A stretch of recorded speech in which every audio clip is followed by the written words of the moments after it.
This motherfucker reckons he jumped on a snake, an anaconda in fucking the Amazon forest. Jumped on it. It was that big when he wrapped his arms around the...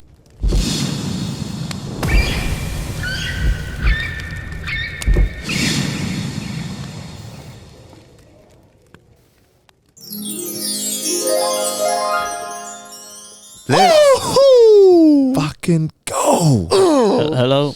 That's recording for sure. Yeah. That's recording. Yeah. How are we? Fucking hell, I feel like it's been ages. Boys. The new setup, my boys. Cheers. Let's fucking go. Salute. Moving up in the Bro, world, eh? there's room on this table to fucking like... Stretch your arms. So much room for activities. Oh my God. Man, welcome back to fucking FireCast. What up, you little pussies? What's cracking? Episode 77. As you can see, we've changed up the style a little bit. We've bought a new studio here in Miami. Nah, look, we've just done some things, pimped it up a little bit, made it retro. We got the fucking FireCast Phoenix in the background there. I've fucking missed this, boys.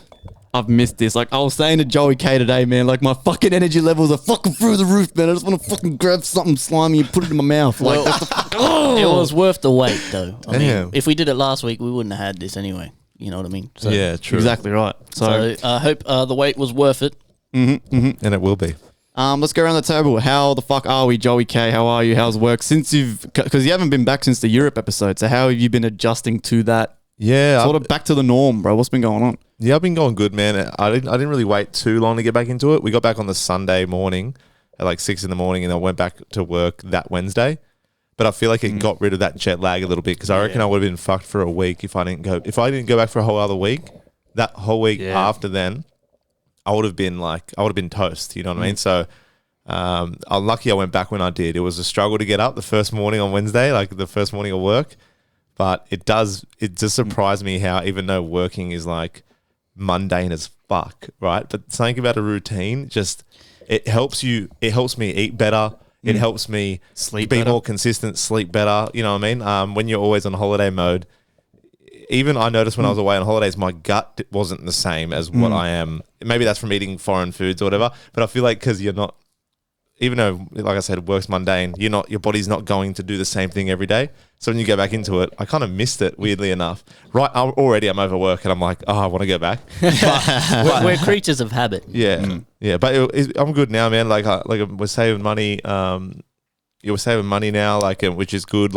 And me and my missus actually got approved for a rental property in Kingswood. Yeah, Yeah. That's So good, man. this Friday we get the keys. So it's looking up. You know what I mean? A new exciting chapter for us, and it'll be good to have my own space. Like for years, bro, I've had people going, "Just do it, bro. You're gonna do love it." Because You're gonna love even it. though it's money more spent, it's like I used to look at rent as just dead money, and that's it, right? But one, I know why the fuck people rent now because how expensive everything is to live, and two, it's just like I don't know, like it's worth something. Like it's not dead money if your own personal space means so much to you. You know what I mean? Exactly right. It's not, you pay for certain conveniences in life. You don't need that. It's like, I don't need to move out now, but I want to. You know what I mean? I've never got that dead money thing because like you're paying to have a roof over your head. If you have a mortgage, you're doing the same thing. Yeah, and also if you're renting, you can jump from here to there. You know what I mean? Like, But some people view that as something with no security. You know what I mean? I think like the landlord could go, "Hey, I'm selling in this week. You got a month's notice or however many months notice, and you're out."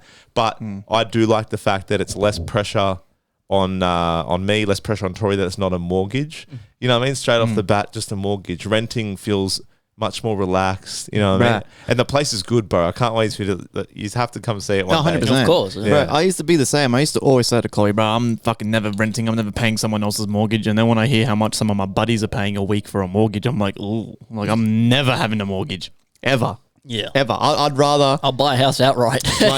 But yeah, legit, I'll either just buy a house with as much cash or money as I can, or like me and Chloe have already looked, like you can rent obviously apartments like closer to the city and that. The rent is through the roof, right? Yeah, of course. But this is like your backyard's the beach type shit.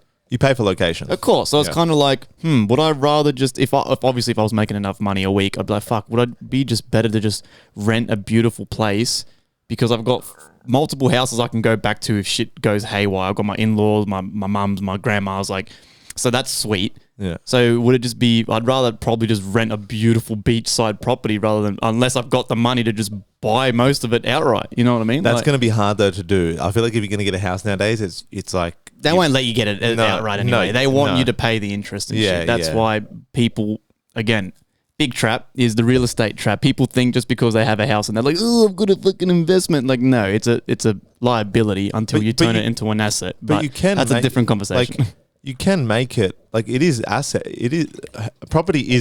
They are assets though. It's not. It doesn't become an asset for you until you start flipping homes. Like you start borrowing off the mortgage, getting another one, having equity, tenants live in there. It's not an asset until you got a tenant. In there, basically, like that's the investment property. An investment property. Until you do that, it's a liability. Yeah. The reason, the difference between a liability and an asset is obviously the asset is what puts money into your pocket. A liability is when money comes out of your pocket. Yeah. So it can become an asset, but not straight away. Of course, not straight away. No. Yeah. That's why the obvious one is what people say is get an investment property. Yeah. Same thing in the book Rich Dad Poor Dad. He explains how the banks work with the real estate game. It's a great book, man. I fucking highly recommend it, bro. But I won't get into it. But it's a great book, and that's where I learned all this shit about the housing market kind of thing.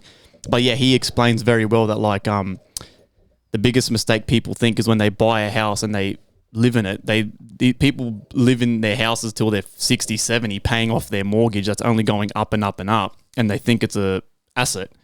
But it's not, because it's not making them any money. It's like you got to rush it to get another house so you can have tenants, because the more, you know what I mean? Or isn't even, but that's even like a bit of a liability as well, because what if we've had bad tenants? Like my old man has 3 houses and he has tenants in the house behind us, and they ruined the place, bro, because they wouldn't pay my dad the rent. Oh my And he's God. like, but he went through private though. He didn't go through real estate, so that was his first thing. You pay 5% more to the real estate agent if you have them deal with the shit. But they slash the carpets in every room with a knife, like a work knife, Stanley. Yeah, and then they knocked off. There was a statue of a girl doing this around a fountain. They knocked the head off, and the head couldn't be found. And then they bricked the back of my dad's Toyota Camry because they found out where we lived. And then they just did the Bundy, and then not just that, they put holes in walls and shit. The fuck? What the hell was the point in this that? This was years ago. Yeah, and then wow. Now the new tenants, they're starting to not pay, and I'm like, it's like history repeating itself. Kick them out. Yeah, but that's my life anyway in terms of like new chapter and stuff with Taurus. I'm real excited for that, and I'm just keen to fucking earn some money, go on another trip next year. I'm keen to just live life for a bit, you know what I mean? Or work to fucking live the life, but just trying to get ahead. What are you, Dizzy? Yeah, what's going on, man? Good, man. Always good. Feels like we're all kind of cruising right now. Life's good. I had an interesting week at work again last week. So if you remember last time we had the floor move, right? And we had those 4 Argentinian dudes come. Yeah. So it's another floor move. This time we had one dude from Spain. Oh my God. One dude from France, one dude from Malaysia, and one dude from fucking Chile. Oh my God. And they're cool dudes. It's always cool talking to these people, man. Like, they were fresh, you know. Like, I think the French guy was here for like a year. He was learning Spanish because his girlfriend's Colombian. Okay. So when I first saw them, he said something in Spanish to the dude from Spain. And I went up to him in Spanish and started saying, I'm like, hey, how you going? He's like, I don't speak Spanish. I'm like, what? He's like, yeah, I'm French, but, you know, I know very little Spanish. I was like, oh, okay. And I was talking to the Spanish dude, which was interesting. Cool dude, man. His name was Arturo. And he was telling me a story. You really have to pronounce that name right. If you go, Arturo. Hey, Arturo, mate. Yeah. He was telling me that, so we say coger, right? Coger for us is fuck, like to fuck. It's like a, but he was telling me in Spain, coger means like to let's go or pass me that. So like, you know, we say like arrancamos or something like, and he was telling me that like he'll be talking to South Americans or something and he'll be like, oh, cogele mi novia. You know, like pass this to my girlfriend or whatever. Oh my and then they'll be like, cabrón, es tu novia. I want you to think he was the fuck his business. Yeah, they were cool dudes, man. Jesus but yeah, Christ. it's always so interesting talking to these guys. I said to the French dude, I'm like, I never met a guy from France. You know, his name was Paul. He was from what was the Normandy? You know, the Battle of Normandy? Shit, That's where okay. it was from. Yeah, it's from Normandy. Oh shit. Okay. But yeah, so other than that, they're gone now. It was okay. a good week. Was man. the French guy a snob like everyone says No, French he was people cool, are? dude. And Imagine he if you try to talk to him, he's like, "We try to snub you." He said Oui. he didn't like France that much anymore because of how it's turning. It's like very Violent and shit. like bad. Yeah, people say Really? it's dangerous over there. Yeah, He said he Wow. likes it here, man. He's been here a year and a half, I think. yeah, beautiful. Everyone likes it here, bro. Come on, it's the best country in the world, bro. best. It's the best, bro. So I haven't been on since the podcast. No way, huh? Have I not been on since since Europe? Yeah, No, yeah, you haven't. Fuck, why do I feel like I have been on since then? No, you haven't. Time Yeah. Bro, flies, I'll man. tell you what. I've realized two things about myself. One, not just myself, but a lot of the Aussies as well. We are very privileged, and I myself, I'm very entitled. So what I mean is there'll be crowds and shit, crowds of people in Barcelona, for example. We went seeing the Sagrada Familia, which is the big church that's been constructed over 200 years. It's still going, crazy high ceilings and shit. And I'm just like trying to think, fucking, what. Bro, what was I even saying? I don't know. You're entitled. Sorry. Westerner. Sorry, my bad. I white got boy. caught up in talk. I have a problem. I think ahead of what I'm going to say before. But people, it was crowded, right? And everyone's here doing the same thing I am. So they have every right to do what I'm doing and be a fucking tourist, like a normal person. But if someone just gives me that, like, makes me feel like I'm trapped or in a sardine can, or they just go, especially like a lot of different cultures, they seem rude or arrogant, but maybe they don't know that there's common courtesy to just be like, okay, split past. People just barge, and I get angry, bro. Like, and I'm like, you fucking little, like, and I'm like, they're in the same boat I'm in, but I get very like, I need my space. Like, I'm a little princess cunt, you know what I mean? And I feel like a lot of Aussies, we have it so good here that if there's a bit, if the customer service isn't good, or if people are like, you know, you said it yourself, the customers are waiting so long because it feels like there's no direction at every place you go to, restaurant. Not every place, but a lot of places. So I just found myself complaining and feeling entitled most of the, but not most of the time, but a lot of the time I was just picking at stuff. And I'm like, is this because I'm so entitled because Australia, we have it so good We here? got it good, man. You know what I mean? But yeah, I don't know. I feel very, This is the best place in the world. It is. It is. quite Well, so literally. like I said, Quite literally. first thing, I'm entitled as fuck, and Australia is the best fucking Yeah, country so on planet Earth, bro. remember that. Like, literally, like, to live at least. I couldn't live anywhere else. I love to travel, but how many couldn't live anywhere places? else, no. How many places? You know, have we like? Can we really live in? And I have been on since the thing. We did the rating of the places. That was the Europe That one. was a Europe trip. The one after Europe. That was the Europe trip. then That was the Europe The podcast. next week it was just us two. Yeah. And then we missed. And then we missed a week. Joey K is all over the Yeah, place. Joey is. He's. I'm all over the shop, bro. Yeah, mate, you've had a busy. I just want to. How you been anyway, bro? Yeah, look how much room we fucking look, got here. Like, Joey's got room to take off his jumper. look, we can. I didn't wear a shirt underneath. I did this last time, bro. I didn't wear a for shirt. three. Yeah, 3 for 3. Bro, look like we can stretch and like hold hands in the middle. Like, whole hands. We could even play like a Ouija board if you wanted to. This would be good for the YouTube videos too, man. Yeah, 100%. Very good. Which is coming, by the way. Stay tuned for that very soon. Any news, any story? Oh, man, I'm good, man. I'm good. Fucking, you know. How's work? Yeah, work's fucking good. Chugging along. For the first time in my life, I can say I love my job. Which is, it's kind of, it's just like a weight off your shoulders, man. That's all. And like I said, if you've been listening since day one, you know how me and DZ have been just talking ever since we started this podcast, how much we're advocates for how you need to get out of your 9 to 5. Big advocates. But which is hard when you live in one of the most expensive cities in the world. So it's not easy. And that's how they keep you in the rat race, bro. That's the thing that people need to like think outside the box a little bit. And I just feel like it feels good that that's what me and like my new business partner and it's what we're doing. We're thinking outside the box, and for once, like, I'm acting on that thought rather than just talk about it.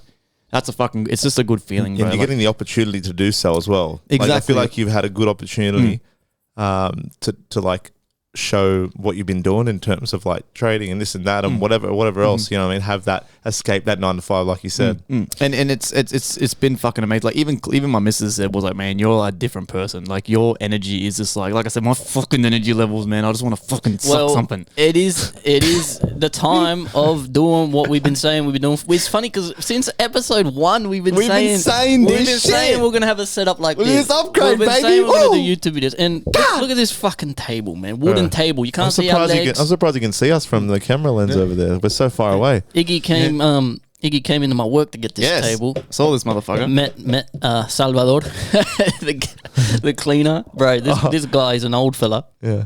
And he's from El Salvador, and he's from El Salvador, and his name's Salvador. Wow. Okay. And every day he comes up. He's always vacuuming, and he'll see me, and I just hear the vacuum coming closer and closer. Every day he comes with a story prepared that he wants to tell me. He's telling me so much shit. Telling me a story. I had no idea what the hell he was saying. I was like, "What the hell is this guy telling me right now?" He's always saying yarns. Like he's always telling me about his friends and telling me like little wise things. I talk to him all the time. He's a good dude, man. Yeah, he was chirpy, man. It was good to see. Yeah, he loves a yarn, but yeah, man. So we got this table. Joey drilled some holes in it, man. We got the cables. Clean cables, man. Clean setup, bro. Like, look at this shit. We could literally play like Ouija board. That'd be a fun episode. I'm not fucking with that. YouTube. Yeah, no. I don't want to do that shit. I say I would, but I wouldn't really fuck with the Ouija board, even though I'm half in, half out with the spirit shit. But I'm not that out of it where I'm like, I don't fully not believe it. So I'm like, yeah, fuck it. Let's just. I 100% believe it. Hence why I would never fucking play. And I always wonder, do you know how people like push it? Wouldn't you know? Because if you're really looking and paying attention, because if I was playing Ouija board, bro, I'd be on. I'd be literally just staring at everyone's hands, and you know if you're moving it. Like, don't you think? Like, you'd feel someone pushing it and shit, but if you it's real. I think it's real, bro. I've heard some fucking stories on that shit, man. And isn't it like supposed to curse the place that you do it in? Yeah, so we'd have to burn out. Yeah, we can't play it here. We could go to a graveyard and do an episode. We have a guest on it. It's a demon. It's just like an invisible demon. The mic's just like, welcome to FireCast. You see an invisible glass host. Yeah. How's Lucifer like? Yeah, he's all right. He's a shit boss. Do you guys have points or anything? I got some questions for the first time in a while. I got some shit. I don't really got points, but we did Instagram questions. Do you got points? I got 2 little points. Yeah, bring one out. Crazy. Okay, so bust them out. Whip it. So my brother-in-law was in the army, and now he's like a cop, like lowest ranking cop. And when he was in the army, he would always say that they never do anything. Like they train and it's anticlimactic. Yeah. So you think if you're going in the army, Australian army, like, oh yeah, mad. But he was like, we never do much. It's not like you think in the movies and this and that where it's like, oh, like nothing's happening. You know what I mean? And then I was like, yeah, because we're just so far away from the rest of the world, right? Where we're mainly just allies to like what UK, America, whoever else, but the main ones, right? We'll only get called upon if they really, really, like if they call upon Australia, they're fucking desperate. I'll tell you why, because we got to be the weakest army, I reckon, in the world. I reckon. Definitely not. No way. You don't reckon? No way. No. Not the weakest. No, not the weakest, but like, sorry. We're pretty good. Sorry, one sec. Let me backpedal. Not the worst, the weakest, but I'm comparing them to imagine, like I looked up that China. No, it was nothing like China. Hold on, one sec. Like China's like so unreal. guess. Can you guess how many people are in the Australian army currently? About 50,000, 20,000. Well, I'd say like maybe 500,000. 60,000 active army members. So you're close. Is that it? Yeah, ready? Hold this. What? Guess how many China has? They got like 1 million. 1 billion. No, sorry. 1 million. Sorry, 1 million almost. 1 trillion Chinese. Like most of the population is like in the army. Little kids like, North Korea. They have heaps. At least 1 mil. Almost 1 million, I'd say. They have 2,035,000. 2 million. And then Russia has actually 800,000. I didn't even look up Russia, right? But they got 5 mil. Korea, right, has 1 million, around just over 1 million active, right? Holy fuck. So, and I was thinking like, that's because we're, in terms of other countries, we might not be the weakest, right? Because there's obviously smaller countries or whatever. Like, I don't know who else has like lower than us, but fuck, if you're lower than 60,000, there's problems, right? But we're just such a soft country because we're so well looked after. It's the best country in the world. We haven't really fought many demons, right? But then you go to Russia and they're like on the front lines with a rifle and they're like, I just killed the next man I see. I don't die here. You know what I mean? They always fight. My father killed my mother in front of me and he sent me to the war. But do you think because a lot of those countries, maybe not still now, but don't they have a heavier army or whatever kind of attitude? Or I know there was conscription up until a certain point. I don't know if that's still Some countries. right? But South Korea has conscription. well, yeah, they're probably one of the You have to few. do 2 years, I think. Yeah, which is nuts, right? But like Russia and shit, like China, they're so heavy on their military, and I don't know, obviously because they're so much bigger, but I don't know, they're very patriotic, and I know we are, but Let me tell you something. So you said, when we were guessing how many people in the army, you said 1 million, almost 1 million for Australia. We only have a population of 25 million. You know what I mean? So we can't, if we have 1 million people in the army, that's 1/25 of the population in the army. But you look at China, they have 1 billion people. So 2 million, it goes on population size. Yeah, that's true. More than anything. But at the end of the day, sorry, one sec. But at the end of the day, I know they're bigger. But at the end of the day, if they call on us, we're only 60,000. You know what I mean? But you're right, it does go on the size of the country. But you can't count us Aussies out because look, even though say China one day does decide to invade, right? They send fucking 500,000 of them. I was gonna say something. Gooks. Chinese. Yeah, they send 1,000 of those dudes to invade Australia, right? We've only got 60,000. I'm telling ya, we will put up a fucking fight. I'm telling ya, we'll at least wipe out half of them. Have you guys heard of the Battle of Long Tan? No. True story. Watch this movie on Netflix, please. Please watch it. True story of the Vietnam War, and it was an Australian platoon. I'm gonna butcher the number because I haven't seen it in a while. For all you TikTok fucking losers that are gonna roast me, They're gonna fact check it straight away. Yeah, it's not 60, it's 71. like fuck up. Anyway, I'm gonna butcher the numbers, right? But it was something along the lines of like it was 140 Australian soldiers against 7,000 or 6,000 Vietnamese soldiers. It's like 300. Yep. So 140 John Wicks. Guess how many Aussies died?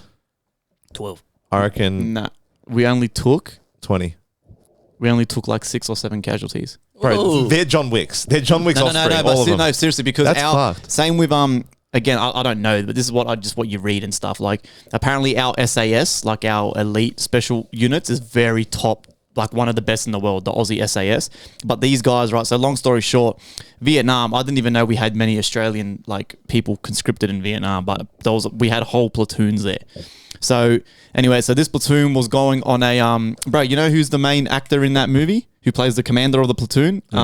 Travis Flamel, the guy who plays Ragnar in Vikings. Oh, really? Yes, awesome actor. He's a he's fucking a good good. actor. He's a good actor, mate. Yeah. So anyway, so I can't remember again. So I might butcher it, but long story, something along the lines of like they get called up to do a patrol to relieve an American unit for whatever reason, which I don't think they were supposed to, but they did it anyway. They get commanded to, so they send out these 100 and some Aussies. Something happens and they split up into 3 groups, and then like their communications and shit fuck out. Yeah. And then bro, boom, all of a sudden 7,000 of these fucking Viet Cong come fucking swamping through the forest, and they're basically free the little things are stuck. And they can't, when you're surrounded by 7,000 dudes, bro, you can't go anywhere. Like you're fucked. So they're like hunkered in, and they're like fuck. And then bro, like the way that they get out of this situation is fucking insane. So like they all end up trying to get to each other. They're trying to regroup to get together, and they're thinking they're gonna just die there. They're gonna make a last stand. They're not retreating. They're not nothing. They're just fucking like facing these motherfuckers, bro. It's a good movie, man. And that was true story, all Aussies. Do we do a spoiler and you say what happens or no? No. Yeah. So spoiler alert. Just Spoiler. nothing. They end up like killing like All of them? most of them. Yeah. Really? So they win. We come out on top. Bro, you can Google it. It's like they took, out of 7,000, say that's the number, out of 7,000, they almost had maxed KIAs, so killed in action. So we almost killed all 7,000 of them, and we took out of 100 and something like 7 or 8. killed. Wow. A couple injured, but that was it. Either they can't shoot or we're just really fucking No, good. like I'm telling you, man, and Yeah. I'm telling you, all every day of the week, if I have to pick a race for a high pressure situation, I pick an Australian and a fucking Irish cunt. They're the two people I want on the my IRA? side. No, just because they're just fucking, they're just like a drunker version of us. I've met some Irish dudes and they're fucking off the wall, mate. Yeah. So you want, but you don't shit want like that, someone like- to be on the front line next to you having a few too many Guinnesses. They're just like, They're vomiting and shit. But yeah, bro, watch that movie. Wow. man. Have you Okay. guys seen? You just remind me. I haven't seen it personally, but I've read. I do this a lot where I read the plot of movies. Okay. I'm not that interested. I'm gonna watch like old movies and shit. Have you seen the movie Mine? You probably heard of it. The movie Mine. No. So the movie where the dude steps on a landmine, and the whole movie. Oh, he's it's him just standing there? Oh, okay. Spoiler alert! At seen the end of TikTok. the movie, blows it's up. just a tin can the whole time. oh my Is that a god. true story? No, Okay, I was gonna say, fuck me. That makes me more angry that it's not a true story What because made it's him like thought it was a mine? if it's not a if it's based on a true story, you Well- can't really deviate from it much. But if you're gonna make up a story where that's the ending, that pisses me right. It's like a psychological, the reason he thinks it's a mine is because he's with a homie, and the homie steps on the landmine, his legs blow off, and then, he kills himself because... oh, right there and then. Yeah, because they both step, and he steps on the land, he blows up, and then the other dude thinks he's on a mine, and then he's still alive with his legs blown off, and he's like, to prevent him from getting off to save him, he shoots himself with a handgun, and he's like, stay there, don't fucking risk your life to save me. So he kills himself. Wait, what? Hold on a second. He kills himself because His legs got blown off on the mine next to by the an dude. actual mine. Yeah, and then Okay. the dude on the tin can thinks he's also on the mine. Okay. And then the guy with his legs blown off goes, "Don't kill yourself to try save me," because obviously he's got his fucking legs blown off. he So shoots himself. He says to stop him from saving. So he him. killed himself for no reason. Or he was probably going to bleed out anyway, right? Yeah, I mean, I think if you got your legs blown off. Yeah, you're not lasting long. Oh, yeah. And you'd feel like the biggest dog cunt. Not really, but like it's the ultimate like dog in your mate where his legs are blown off and you're like, oh man, I'm sorry, but this could be a mine. So I'm gonna watch you bleed. I gotta go, bro. Yeah, laters, bro. Like, yeah, bro, you boys could never say shit. If I ever dog you in life because I don't know, I can't pick you up after a night out, I'll be like, man, there was this guy that had his legs blown off and that guy didn't do shit. And imagine knowing that it was a fucking can and you could have saved his life. But, Fuck that's no. that's Yeah, hindsight. hey, Hindsight's a bitch. Hindsight's 2020, man. Yeah, man. I just looked up long tan to see what the actual numbers were. It's probably coming up with like a solarium commercial. Like, Yeah. you can stay in this You for want ages. that? You want They're that? beautiful long Come time. to long time. But the thing with the armies though is we have a very technologically advanced society as well. You look, the problem with Russia, what holds Russia's army back a lot is their technology. They're still using Soviet era shit. Which- Really? I thought Germany and Russia were fucking technological, like... No, Russia's pretty like Germans behind. Germany might be, yeah. But isn't Germany Russia... might, Not, I'm not going to say Russia's basically Germany, but like they're proper... They're so strong, right? Russians are strong and they got the numbers and they're very like they're more good. primitive? They're More- very good, but it's just the technology's not there, man. Like, did you see they tried so recently? You guys might have heard about this. India landed a rover on Yeah. the south pole of the moon, right? Yeah. No, but it's there was celebrating. there was a mini space race between Russia and India to do it. Russia got there first, but their rover crash landed. On arrival? it failed. Upon arrival? It failed. Oh, It crashed into the moon. spewing. But India went about a couple days later and they landed there. First time you can see images of the south pole of the moon for the first time. And there's These cunts are cooking butter chicken on the fucking... on the moon. On the moon, but bro. it's an unmanned mission. Oh my god, guys, we did it. We landed. Okay, we landed. What do we do now? What's up and down? Do you like the But butter chicken? there's liquid ice there, apparently like frozen ice. They think so. That it's a What big is the deal. water down here? What is that down here? Okay, Yeah, can you afford the water down here, Did please? did you find the numbers of the? I can't find him. I can't find him. What? I know I've butchered it, but either way, we're outnumbered and we won. But yeah, I don't So, think yeah, the numbers matter with that story. It You doesn't just know matter. they're heavily outnumbered. Yeah, that's the whole point. But yeah, so yeah, I saw that, and it's kind of wholesome though. You see the video, they're all celebrating. There was like literally 100,000 of those motherfuckers. They're all crammed in one room, like yeah, like celebrating. It's good shit, and man. The Good to good see. thing is they had a small budget. They had a small budget to do it. Like I think 10 rupees. Their budget was their budget was less than the movie Interstellar. So, But that was Yeah, but Interstellar was huge. That was huge, wasn't yeah, it? but you'd think going to space in real life would cost more than making a fucking movie. Oh, You know okay, what I'm sorry. saying? Oh, no, Interstellar sorry. budget was 50 You're right. billion. No, you're right. You're So right. our, You're our right. You budget know was what? 49 But- billion. But it just sounded funny that. Yeah. I know. Yeah, I feel that. That is You know what I accurate. mean? Like, Yeah, you yeah, think yeah. going to space costs more than Yeah, fucking. But for that's sure. it's just a sign of the times that how advanced we're getting in space travel that we're able to do it. Is there a number though on rupees? Like what was their budget in rupees? 100 rupees, you reckon? Are we talking about the Indians? Yes. 100 rupees. What Is it? what was their budget? 100 rupees. That's like 100,000 United States dollars, isn't it? You're just talking out your ass. Yeah, What's right now. What is Okay, the value? Wait, let me do Do the this. currency. Hey Google, what's the conversion of 1 rupee to 1 Australian dollar?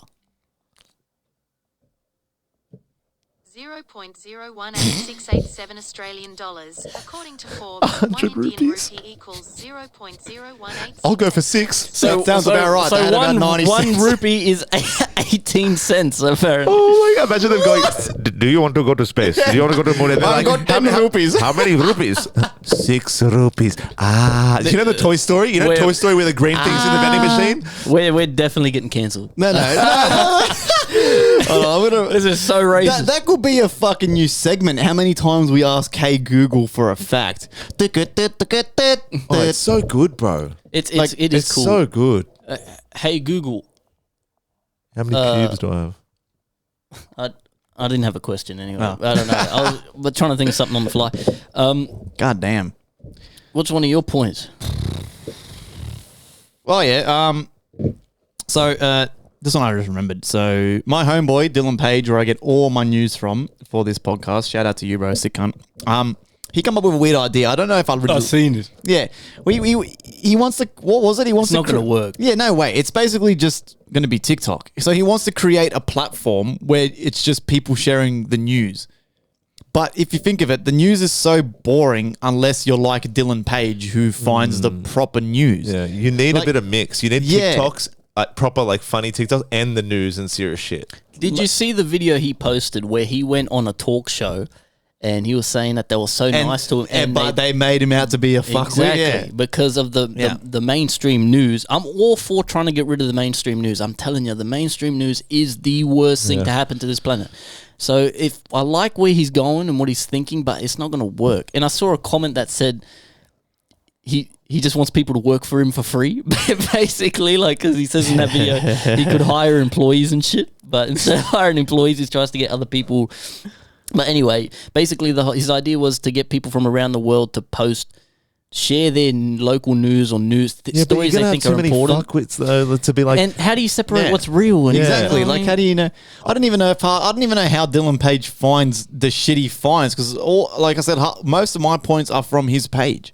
Isn't that funny? Like, someone's always got the news to tell someone. Like, where does it trickle down from? Obviously, the It's source. like, where does he get it from? Yeah, Like, there's where? always someone else that knows more than him because he's getting it from someone else. It's just I'm sure what it is a lot of verification. You look at this website, what they say, then you go to this then you website, then do you go to your that research, website, yeah. then you go to that web. You just got to You're see just always looking. how much converges into the same story. You know, But it's hard sometimes. Like, what are you looking for? Unless you hear it from someone else, how do you know what you're kind of trying to look for? Like, this is why I hate the mainstream news, right? I saw a story. There was a video of Trump talking about the movie Sound of Freedom, which is a sex child trafficking movie, right? Yeah. And there's a video talking about Trump talking about it, right? How it's important, it's good. And then I saw articles of the news spinning it in a way that how is it possibly bad that Trump is saying, child sex trafficking is bad? because anything But Trump says is they're trying to make it sound apparently. like You it's see, bad. apparently he had to hand himself in. He's been arrested again. Yeah, and that's bullshit too. Like, anyway. You see his mugshot? He's like doing the blue steel, like he's got one eyebrow. Yeah, bro, that guy's so funny, man. At the start, Bro, he's the best. I hated him because So did that's all I. I heard, bad shit. And then I realized he was actually doing all right. He was doing all right as prime minister in terms of like the economy was kind of, I don't know, politics, but I heard the economy was going good. He was doing good. But obviously, doing real good. media guys, like, the media just chase after him that much that it's kind of they get caught out. Like It's they too get caught much. out. Yeah, when they go too the hard. fact that they bash him so much, and if you research what they're saying, should be proof enough that there's an agenda. But a lot of people don't dig deeper amongst the they service. read the headline. Yeah, so they go, I believe that, which is nuts because if you take a bit out of your day, you can find more trustworthy articles. Bro, hold on a second. So what blows my mind is that you see every motherfucker is so addicted to this. They don't put their shit down. They're walking. They're crossing the street. They're doing this. When you're out in public, they're doing this. They're having dinner with their girlfriends. They're doing this. They're having sex. They're doing that. Yeah, but they'll see a headline and they won't use Research to research it. That's what I don't understand, bro. We have supercomputers. We have supercomputers in our hands and we're getting dumber. I saw a video. Bro. I saw a video, right? It was a funny, like a stupid meme video. Like, you know, there's funny memes or whatever. And it was a video of a guy from Ratatouille and he's like, where he's reading the thing and he has like a surprised face, like an angry face, and then the caption said, "When people in the 1800s voted for slaves to be free instead of free." That's all it said. Get it? Like, obviously, be free as in, like they thought they were voting for slaves to be free. You don't have to pay any money, but instead they were voting for slaves to be free. Get it? Right, but this is. Imagine some guy goes free. It's like, oh yeah, come here. No, sorry, mate. But this is where what blew my That's mind. fucked. In the comments, all the comments were saying, "I don't get it. Can someone explain it?" And I'm thinking, my God. how dumb are kids these days? You obviously know there's two definitions of free. There's free in the sense that it's free of charge, and free as in you're free. What about? How do you not get it? What about that guy that commented on your TikTok and I roasted him? I commented it. I don't even remember what he said and what video it was, but I just commented tagging this guy. I'm like, is this guy acting stupid or is he being legit with a question mark? Because I remember. Do you remember that? Yeah, I do remember. You're always going at people in the comments. Mate, What was the comment? he said something so stupid, and I'm looking at this comment. I'm like, is he having a laugh trying to like get a reaction, or is he actually that stupid? And then I've just roasted him. I'm like, I tagged this guy. I'm like, is this guy actually that stupid or what? It makes me scared how dumb kids are getting. But anyway, if you're It makes me not want to have kids. research and be smart. All right. It makes me not want to have kids, Yeah, bro. kids are scary, bro. We'll go through one of these polls and then we'll rotate around. I like this kind of format. And then we'll go to, you said you had another point. Yeah, right? one more point. So we'll go for a question and then we'll go back around another lap. We'll do the other question. So I said, just in general, leave us a question. Zexa said, only one question and then I got answers for the other ones, but we'll get to that. Zexa says, not a question, but I got a new job and I'm very happy. Any tips to not be shy? My boss is a blondie. Ooh, I'd be shy too, my boy. I love how it's like those two correlate. I'd be It's like, shy I'm too, shy, my boy. I'm shy, and my boss is a And blonde. she So thick, obviously Zexa. so she's obviously attractive. Oh yeah, Like, obviously Zexa has a thing for blondies, or just this hey, blondie in me particular. too, my brother. Me too. Separate work and play, my friend. Yeah, for sure. Yeah, that never ends well. First of all, congratulations, my brother. Yeah. Good to see you doing well. You've been Glad you're happy. Yeah, you've been quiet on the socials lately, bro. So I was thinking about this the other day. If there's, you see those celebrities that have like their number one fan. If when we blow up, which we're doing as we speak, when we blow up, Zex is gonna be that one dude that was there from the start, from the actual start. I'm telling you, he was there.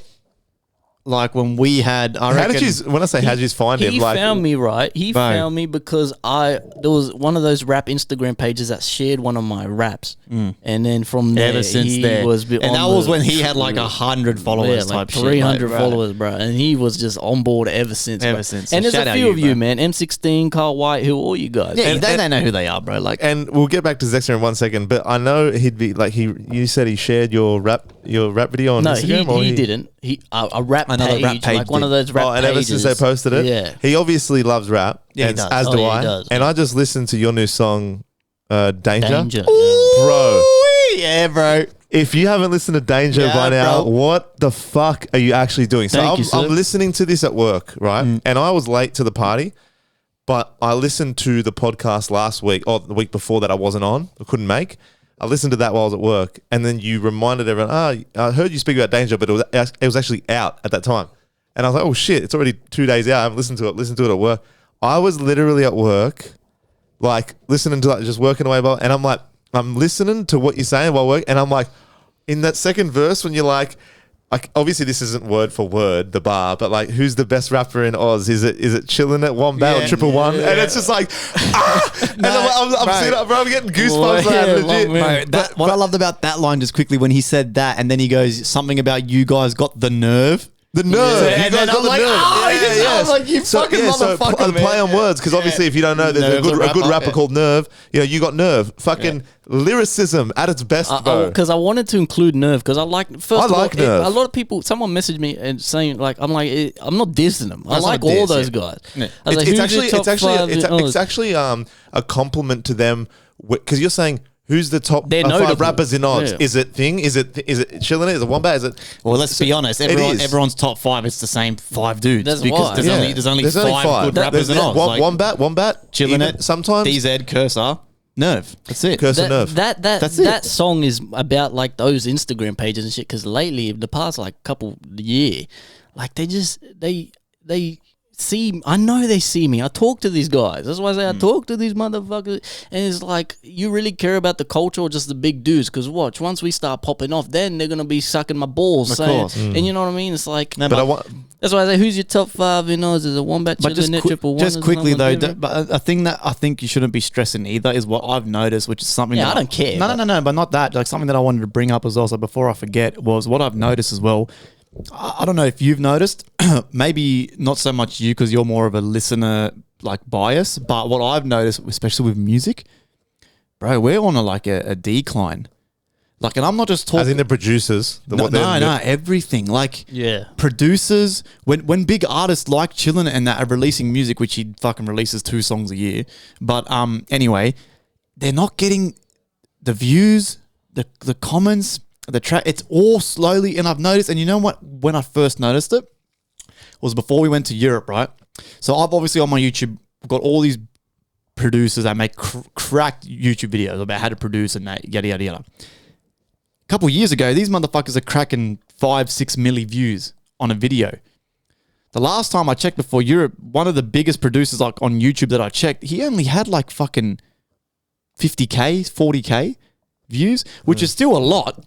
But not. But compared to when you're getting like a few milli, 6 milli, I was like, hold on a second. So I kind of went down the rabbit hole and I went through my my subscribe list. I was clicking on all the producers and all the music, like the rappers and shit. And everyone was the same. All the videos are not as much as they were a couple of years ago or even the start of the year. And it's really just dying off. And that's just what I've noticed. I'm just going to say it. I don't know if you've noticed or if you've noticed. It's a bit different when you're just a listener. You're just really listening to the finished product. But I'm kind of looking a bit deeper for like the people who make the beats and how the rappers make the music and that. Because I feel like just in general, music and YouTube, when we first got into making music, it was popping off. Like producers were like, music was the number 1 category right after gaming on YouTube. Now it's probably not even in the top 5. Do you think there's just fewer, like, maybe it was like there's fewer really good people at it? Like some people realize it's not for them because music isn't for everyone, bro. Like, I don't know, like, or do you think what it is they is get I bored? reckon it's the new generation. Like, so we're getting older, so we're sort of coming out of that little loop, right? The younger kids are coming into it, right? So all these new 16, 17, 18-year-olds, they're getting their well, don't get me wrong, kids are getting phones at 10 years old these days. They've got their phones and iPads playing games with their mates from Fortnite and shit. They're coming into this thing and none of them give a fuck about music. Yeah. Do you know what I'm saying? Yeah. So it feels like we're now that not the odd breed, but us older people are more into the music shit.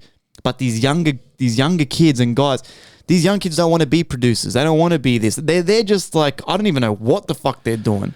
And I feel like it's sort of now just the switch of the wave. It's just maybe they're just more a generation of consumers, more of they are running it up. That's my hypothesis. It's just what I've noticed, and significantly on the YouTube shit. Anyway, even the Instagram posts, they're not popping off, bro. Well, everything's in waves, man, and the Oz scene especially is in a quiet phase, bruh. But it'll pick up. Everything's in waves. Even I know we're talking about Chillin' It and stuff. He released Park Energy, the song recently, and I think that's a part of his new album he's got coming out. I think he's got a new album coming out, but he's been real quiet. But obviously he's just had a kid and with his missus and whatever. Oh, did he have a kid? Yeah, he had a kid. Him and his missus. Bye rap. Yeah, you reckon? No, he said he's inspired and shit. Anyway, he says he's inspired and this and that, and good on him. Whatever. I can never comment because I can't imagine having a kid. A kid in my arm right now. Nah. But that's the thing. You got to. How do you have time to be a good you can be a good dad. You're a dad. You know what I mean? You're doing it, but fuck that. No, fuck that. You're releasing music like it's fucking, like Sunday roast dinners or whatever. And by the way, Sunday album. That's a reference to that Sunday album that just dropped. But fuck that. That's no excuse, really. It's about how your priorities, I guess, which is fine. If chilling it is like, well, I'm going to have some time off. Fair enough, bro. You're a dad. But I feel like you juggle it pretty fucking well. And there's no doubt you're in the top 5 for me, bro, to be honest. And it's crazy to know, in my personal opinion, one of the top 5. But I hold Chillin' It, Nerve, Wombat, Triple One, them highly as well. But it's crazy that you're up there. But it's about priorities if you're a dad, you know what I mean? So Thank you. Maybe he's just having a bit of a break, a hiatus, and he'll be back. But there's nothing wrong with having a break or taking time off. But we've done it. You've had a long break. You know what I mean? But wait till we hear this song, this guy. Oh. But anyway, I think I've heard a snippet. My next song will be that song. If you do it. I think Chloe sent a snap and he's like, how hasn't this cunt already been on the radio? And it's you just like, me making I don't know. That's what I made the beat. Yeah, bro, you got to hear this cunt first, man. Tell me, I was saying this, man. When you sent me this shit, and then I listened to the other one you sent me too, I was thinking, man, I know I give you a lot of shit sometimes for not being the sharpest tool in the shed, but when I was listening to that, I was thinking, man, this cunt is a fucking genius sometimes. That music is unbelievable. That song, that chorus, that sample, that hook, the beat, I'm like, fuck, man. This guy knows what he's doing. I don't care what anyone says. I'm the fucking best producer in this country, bro, or if not the top 3. I don't care what anyone says. And the best part, a lot of people say I'm the best, and they're copying the same formula that's tried and true and works, right? And they sound the same as everyone else.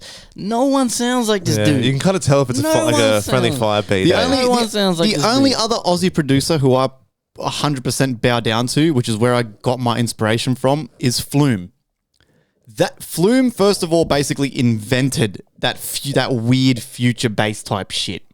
So when I heard that for the first time, like when he released Tennis Court and all that shit, I was like, what the fuck? I'm a fucking young 19-year-old fucking, off my head on fucking weed and shit. And I'm like listening to this shit going, what the fuck? I'm like, how did he make it? And it just dove me into this fucking addictive fucking spiral. I was like, I have to fucking figure out how he did that shit, bro. But that's why this guy he fucking texts me. He's like, bro, you're a fucking genius. Sometimes I'm like, bro. I will give you that. When you think of something and you're all in, like you're all in, and you're pretty good at what you do, and if you're passionate about it. But it's about the passion, I guess, like anything in life. That's like you with trading now, with fucking with music. You've always been pretty gifted with music. But I love the music, though. I always have. That's always been the number one. The music was the number one foundation of Trip Jacker Mafia. Like that was like. And you can't let it go, because it's like when you start, I don't know how it is if it's like riding a bike, but do you reckon if you just stopped for a while, like had a big hiatus, don't take into account numbers and who listens, but do you reckon you'd be rusty? I'll tell you, at least for rapping, I can speak for rapping, is like riding a bike. I'll take a long break from riding at least, and then I'll get back to it. And I think I'm like, I thought I was in a writer's block just before, but then you sent me that beat. I'm like, fucking, like I'm a fucking good rapper, motherfucker. You know what I mean? I'm rapping my ass off. Do you ever, like when you said you didn't write, does that mean you never rapped? Or sometimes do you just go, you know what, I'm going to fuck around? Because how Lil Wayne says like, oh, I never wrote because I heard Jay-Z doesn't write his raps, so then I didn't write anything. And I'm like, I don't know, like, did you never write anything down? Because I don't know how cunts retain it without writing it down. So when you say you didn't write it down, you didn't write anything for how long? I didn't rap. You didn't rap. Okay. Right, listen to beats, nothing. It'd be very hard not to do. It'd be very hard to do one without the other, right? It'd be hard to not write and just rap. Like, how much could you freestyle with like nothing in front of you? I can freestyle, but I freestyle very little though. I'm a much better writer. And is it more shallow? When some people like Logic, right? I've seen him on Sway or something, and he's fucking amazing. But his raps, obviously, when he's freestyle, they're more shallow bars. But when you get time to write with a pen and a paper, you more metaphorical and more, like you got guys who Juice WRLD is very new school, but Juice WRLD was one of those dudes they'd play. Was very new school. He'd get, rest in peace. Rest in peace. He'd get behind the mic in the booth and just freestyle the whole song. And it's that's most crazy. Of the time, but it's a shallow song. I've done that before too on Cherry Jazz. I got a couple songs where I freestyle portions of it. The end of Cherry Jazz is freestyle, and the Heat Stroke, the end of Heat Stroke is freestyle. Okay, yeah. But like you can tell when you listen to those songs, you will listen and you hear, okay, this is where he's freestyling because it is shallower. Yeah. It is more. I'm the best. I'm this. Have I'm you that. heard Harry Mack? Yes. Oh, He's amazing, he bro. is incredible. He was on Sway. He was on Sway recently. With Kendrick, yeah. With Kendrick. Yeah. And he was doing it for Kendrick, and Kendrick was like, man, that's fucking crazy. He's incredible. Hey, Harry they'll Mack, they'll he's give a him freestyle words. rapper. They'll give him 3 words or 5 words, and he goes, give me anything out of your brain, any word. And he'll be like, someone would say shit like supercalifragilistic or whatever, or I don't know, or fucking oobity bobbity or whatever, or say some retarded word, and he'll always incorporate it one by one, and they'll have a tick like ding, as in when he said the word, and he'll go into the next word, ding, ding. He'll find a way to do it. Look him up on TikTok. He's incredible. But He's also, easily speaking about Juice WRLD, did you see that track that him and YBN Cordae or YBN Cordae released? Eminem beat. Eminem beat. Yeah. And obviously, Juice WRLD and YBN Cordae, before Juice WRLD died, him and Cordae were working on this track, but obviously he died. I don't know whether they must have finished the track clearly, or there's AI involved. But They did finish it. The music video is mad because it's YBN Cordae walking down the hallway, right? Eminem track, full dirty Eminem when he was on drugs. It's the beat. Okay, I'm gonna attempt to drown myself. You Oh, can be just ding, like, yeah. ding. Bro, I love that song, bro. Role model. And then bro. it's like in Corday's like walking down the hallway, he's like, blah, blah, blah, and then all of a sudden he covers his face. It's when deep he fake. and then and then when he opens it, it's Juice WRLD's face. So it's like he's a rapping. deep fake. It's a deep fake. So, fake. so Like deep fake is where they use AI to generate Oh, someone yeah, else's yeah, yeah, face. So all of a yeah. sudden it's Juice WRLD, and you trip out Okay. because you're watching it, and he's passed obviously Yeah. years ago, and you're watching it, and it's his voice obviously because they just didn't release it though. But Yeah. now it's like it's such a tribute I need to hear this, man. I Yeah, like Cordae. it's- Cordae is yeah, dope, Corday's cool. Yeah, he's very He's above. cool. He's above ahead of his time for his generation. You know what I want to do? I want to rap on this. Like when we get rappers on, bro, we just do like Sway in the morning shit, bro. Play a beat. Let's do it. Like, you know I what reckon mean? we When should, get bro. rappers on. That's funny you say that because every time I watch Sway, because I watch a lot of those shows, a lot of those episodes where there's different rappers on, it would be mad to have that. Like, even if it's just a segment and then he's just a guest, whoever's rapping, like, or even yourself, bro. I want to hear if you rap. want, all right, let's have a break and go toilet. I'll put that beat we just made on this. We'll take 2 seconds and freestyle. Do like a 30-second Oh, freestyle. I don't know, man. If I freestyle on the weed, I'm unbelievable. You won't believe your eyes. But Right. if I'm on the drink though, I'm sure a different story, man. I'm sure I could my get rappers will know, man. Okay. My rappers will know. You know what I'm talking about. But yeah, fuck it. I'm down to try if you want. But Yeah, it would be Yeah, a good man. idea though, to, like you said, have a guest on. But I've always wanted to see you rap in person because when I first met you, you were so shy and this and that. You come out of your show heaps since, but obviously maybe that's because I only met you that day. But it was at the back of Tory Laws's one time after a party. But I was like, when Tory told me you rapped, I was like, what? I'm like, he raps. I'm like, bro, it looks like he belongs in a library or something, man. Like, you know what I mean? Mate. Like, but then that's why I want to see you rap in person, Mate, bro. I used to be much better at I've freestyling. told this. than I am I've now. told this story like so many times, but I'll never forget it, man. It was the first time I ever done drugs with this guy, or smoking weed, first time ever. And we were at where the fuck were we? We're at Wellers. Oh, yeah. Sorry, we're at my fucking auntie's house when they went home. Anyway, we're smoking up.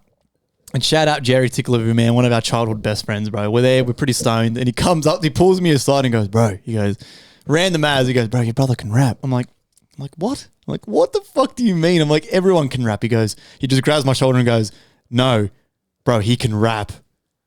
I'm like, all right. And I'll come up to this guy, all right. So we put on a fucking instrumental, bro. And this guy, the whole house was just like, what the fuck? And this guy was going all in, and him and Jerry were just full freestyle. And I was like, the next day, we'll make him music. Yeah. The next day. That's nuts that The you're next like, day. you think the weed makes you better. It does. If I could not think, the weed makes you better, but if I could rap, bro, this would be me.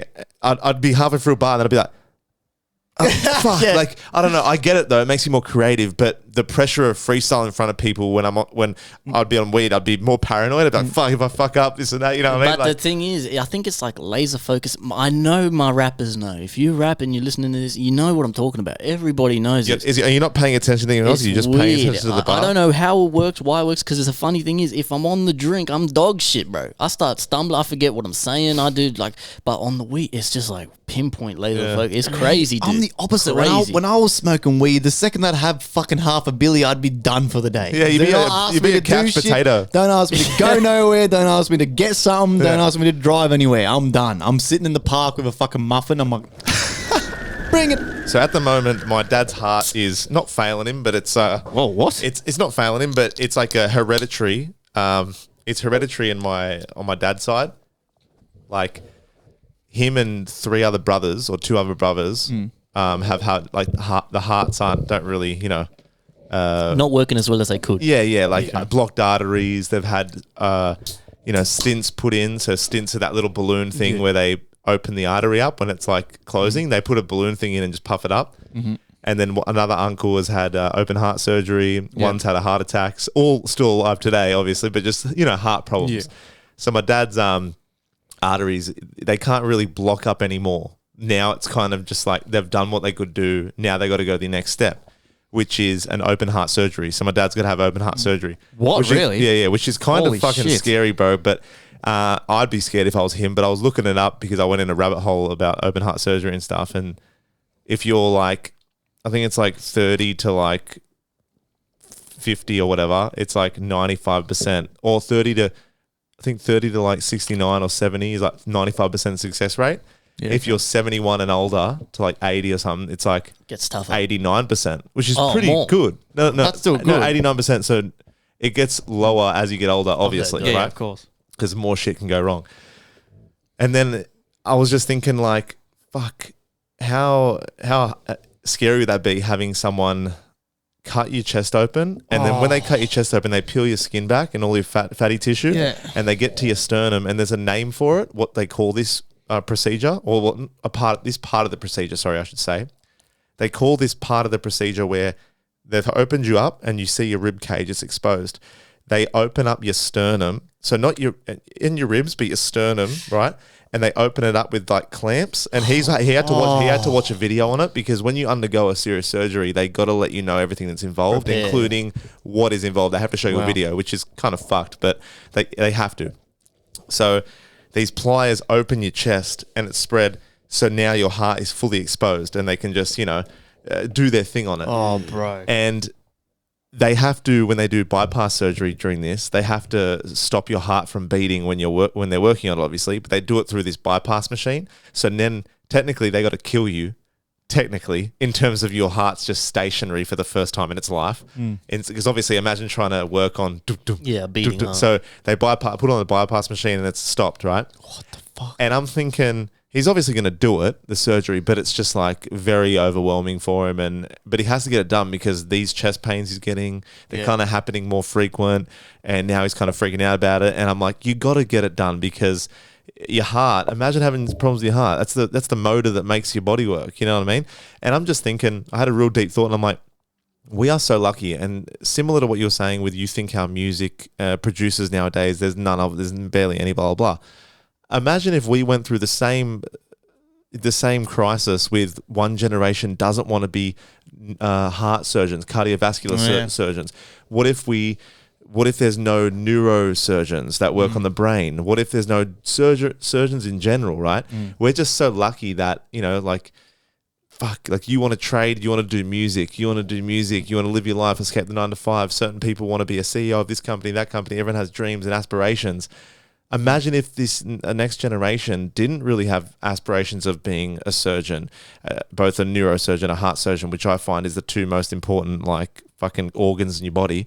And I'm just like, imagine how smart you got to be. Like, if I seen a neurosurgeon walking around, or a heart surgeon, it's like they're like supernatural, or they possess a skill which is literally life and death. They're heroes, Like bro. when you're working at fucking, is it Harvey Norman? Domain, yeah, pretty Domain, much. sorry. Same shit. Domain. Your job doesn't depend on like much. You might get a shitty customer, and if you don't make that customer happy, they won't come back. They'll argue to your manager and complain about you, and you get That's shit. it. Bro, if you slip up, right? If you slip up on a heart surgery He's dead. or brain or whatever, you're dead, right? And it's like, it's such a big kind of role to take on. And then it got me thinking, like, I went down the rabbit hole of neurosurgeons. And do you know the brain is the only organ in the human body that cannot be transplanted? Like, you can't get a brain transplant, obviously. Oh, really? That's obvious, right? Like, I thought you could. Oh, really? See, I didn't know that, but I thought you'd know that. I didn't know that. Okay. But I looked it up, and apparently they did it on rats and other animals. And apparently when they sever the nerves that attach into your spine and other nerves from your brain, the endings, when you sever them and try to rejoin them and refuse them, Doesn't work. They're just so the brain is so unique to your body, individual body. To your body. Whereas you can get a new liver, a new kidney, a new heart even, Yeah, right? You yeah, can get yeah. a new heart if you're the right blood type, of course. Yeah. but the nerve endings of the brain are that fine and that unique in their own special way. You can't get a brain transplant. They've tried it to animals, failed every time. And I'm just like, what would you rather be like? Would you rather be a neurosurgeon on the brain if you had to? Say if surgery was like, oh, you really want, and plus the money would be crazy, bro. Imagine being a neurosurgeon and think. So would you rather be a neurosurgeon to work on the brain or the heart? Because the heart keeps you alive in general, right? The brain is more unique. Is more unique, but you can be brain dead and still breathing. You could have a brain, but your heart's just dum dum dum dum.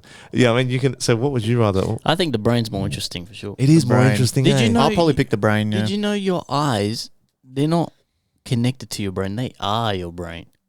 Our eyes are a part of the brain that are exposed. Does it hook in? The nerves hook into the brain? What do you mean? It is the brain. It's connected directly to the brain. It's a piece of the brain that's poking out through your eyeballs. What useful? What a useful fucking. Yeah, how strange, but the fact that we can do this with modern medicine is incredible. Well, do you want to know what's insane? Brings me to two of my points that you brought this up. I'll say both points so I don't forget. First point, they discovered, so a woman, I can't remember where she was from, she's the first woman in the world to ever have this issue. Oh, worm in the brain. Worm in the fucking brain. The worm that doesn't mean you got dick on your mind. No. Okay. Literally a fucking worm was alive in her brain, wriggling around. Right, first woman in the world to ever have this issue. And does she sleep in the garden? What the fuck? I don't know. She ate forage lettuce. Yeah. So lettuce she picked herself, she ate, had a worm in it. Yeah. Australian woman.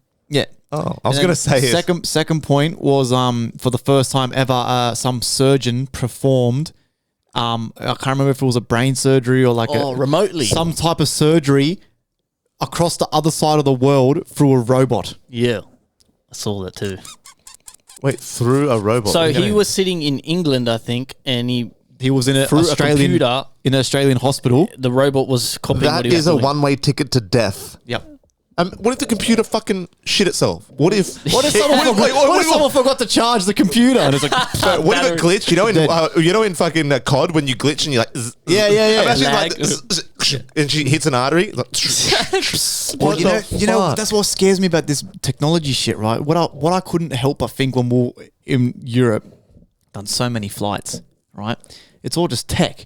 What if you're flying, right? And everyone says, yeah, turbulence isn't scary, yada, yada. I'm not scared about the turbulence. What if the fucking plane just turns off? It could happen. What if the computer just fries out and just drops? Yeah, the computer more than the plane. I'd like to think their plane technology is, vastly superior. It's still just tech, man. Yeah, that's true. But tech is improving at such a rapid rate. And it's doing more good than harm, I think. We need it now. How the fuck do you make tech? Did you know? Did you know it took longer from them to get from bronze swords to iron swords? It took like 100,000 years. The space between that to us going from swords to nuclear weapons is longer. So it took them longer to go from bronze swords to iron swords than it did for us to go from swords to nuclear weapons. So we're just getting gradually smarter. So that's how long, and how quick. It's just a show of how quick technology advances as well as what we're fucked. Like. I get scared to think of 20 years from now because it's going to be unrecognizable. You're gonna have weapons. It's going to be Ready Player One. Yeah, we're going to be living in a fucking computer, bro. Yeah. Straight up, it's fucked up, man. There's going to be guns that disintegrate you into nothing, laser, just evaporate. Yeah. Ray gun from COD. No body. Chicken. Yeah, but I don't know. I've got a point, right? So, again, I don't want to butcher the story because I can't be fucked to listening to the TikTok. But scientists have discovered that there's a way, possibly, to make us live longer, and it's got to do with, guess an animal, any animal in the world. Capybara.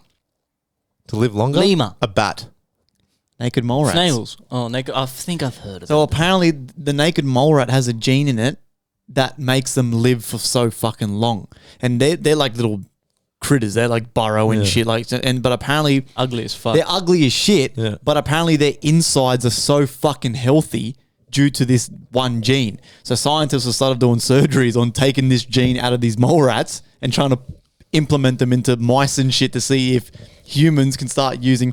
That's where I got to draw the line, where we're trying to extend our lives and shit. Like, Imagine we live longer, but we're ugly as fuck. We have big buck teeth. Imagine going like blind, like you're on a date with a girl and you haven't met her before. She looks young as fuck, and you're like, "So I'm 29. How old are you?" And she's like, 130. But like they just don't age. That's crazy. Naked mole rats of all things. Do you reckon of all things, they have their insides are that good to compensate for how shit they look on the outside? It's almost like God done a like. Their insides look perfect, but their outside is disgusting. Yeah. Well, you can't have the best of both worlds. But the thing is, that gene splicing shit has always blown my mind. Like, have you seen that they take the gene that makes a jellyfish glow, like fluorescent blue and shit, and they put it in like rats and stuff, and then the rat starts glowing fluorescent sick. blue. That's fucked. We're literally like computer code. You know that? Like our genes and DNA is like computer code, and they can splice different bits. It literally is. Surely certain bits don't work with other genetic codes. Do you know what I mean? Surely. I don't know how they do it or what. It blows my mind that they can even like see an atom and shit. And you know how they know what atoms look like. They're looking in the microscope. They're just seeing all this shit. It's unbelievable, man. But I'm glad people do it, like you were saying before. Yeah, Imagine people didn't want to go down that path. Yeah, I'm so grateful for our medical system as well, the Medicare and stuff. Like the fact my dad's getting this surgery done, he's not going to be draining the bank like in America. You have to pay out upfront. And it's just, I feel so blessed. Man. Yeah, we are blessed. Like that's on the point where Australia is like, not that they haven't got good surgeons in everywhere else, but we are well looked after. Yeah, you know what I mean? Right, I'm on my phone trying to find this fucking point. Have you guys?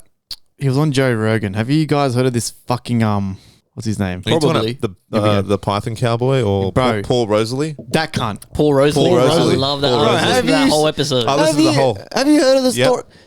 This motherfucker reckons he jumped on a snake, an anaconda in fucking the Amazon forest, jumped on it. It was that big. When he wrapped his arms around the body, couldn't reach. His hands weren't touching. Why the fuck would you jump on that? Do you know he didn't just do that? There was a doco where they put him in a carbon fiber suit. got to try and get eaten. And he had to get eaten because they had to crash test the carbon fiber had to be crush proof, so it couldn't be crushed. And he legit just dove head first, and then the anaconda is literally wrapping him up and eating him and stuff. Yeah, he got a lot of shit for that because it didn't really eat him. They said it was false advertising because they're promoting he's going to get eaten. And he didn't. But he did. That was cool. But I seen that, man. Like, I don't know. I saw it. The Python Cowboy was another one I listened to.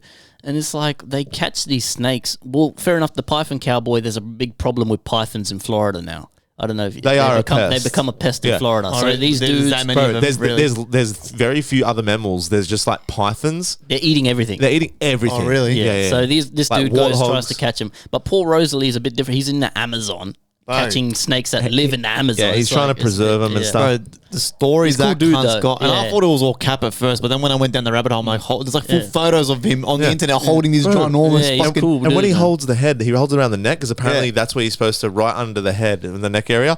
And when its mouth's open, the head for a start is like a little mini football. It's like a right? pit bull. Yeah. And then its mouth's like open. But with pythons, are they not venomous? They just bite you. They just fuck you Not up. venomous, but they will just from pure strength fuck you up. You'll bleed to death. Like once you get, Oh, you reckon? Yeah, getting bit. And if you apparently get hit in the right spot. Aren't their Right. teeth like they're concave? So they When they come out, they rip. They bow. Yeah. But they bow towards the inside of their mouth. Yes. So when they come out, they just rips. Yeah. Yes. But not just that too. So do you remember a while ago on this show we spoke about the story of the old World War II general or something who was flying over the Congo helicopter, and was And he saved reporting someone? No. They report there was 3 of them on this plane in the war. And they all reported the same story, that they were flying and there was this ginormous snake type thing trying to strike at the plane. And everyone was calling bullshit. When I watched this fucking Paul, whatever the fuck's fucking Rosalie thing, I went down the rabbit hole. Bro, there was this thing called a fucking Titan boa, which is now extinct. Yeah, Titan boa. Which is exactly what it sounds. It's a fucking ginormous, like the size of your house. Anaconda. Right? And what people reckon is when you take photos of the Amazon from above, all those rivers and canals that are S-shaped aren't rivers and canals. They're from old Titan boas that have been fucking going through the fucking forest and that's shit. That's cap. I think the shaping the rivers is fucking But retarded. Titan bowls did exist. Not though. all the rivers, but like Yeah. I mean, Titan boas, if it's moving, it's gonna fucking Yeah. Because boa. So what, they just sat still the whole time? No, but I mean, I don't know, man. But yeah, I didn't even know there was a Titan boa. Yeah, well, there are obviously the boa snakes. So Titan is literally the name for the extra big ones. It's kind of like the megalodon. You know the myth of the megalodon shark? Yeah. Kind of similar in terms of just like huge. But that shit's crazy. And the way those snake guys talk about snakes, that it's not like... Do you know how, like, we were saying, when it's genetically made up to just be like, know what to fear? Like, since birth, you're like, snakes are bad. Snakes are the devil. It's fucking bad. They talk about snakes like they're just catching a golden retriever that doesn't have a collar on and it's trying to find its owner. See, I don't mind snakes. I've always wanted to pet one. Me and the boys used to have a pet one when we were younger. Yeah. Smithers. Smithers, that's the best. He was illegal as shit. We weren't allowed to have him.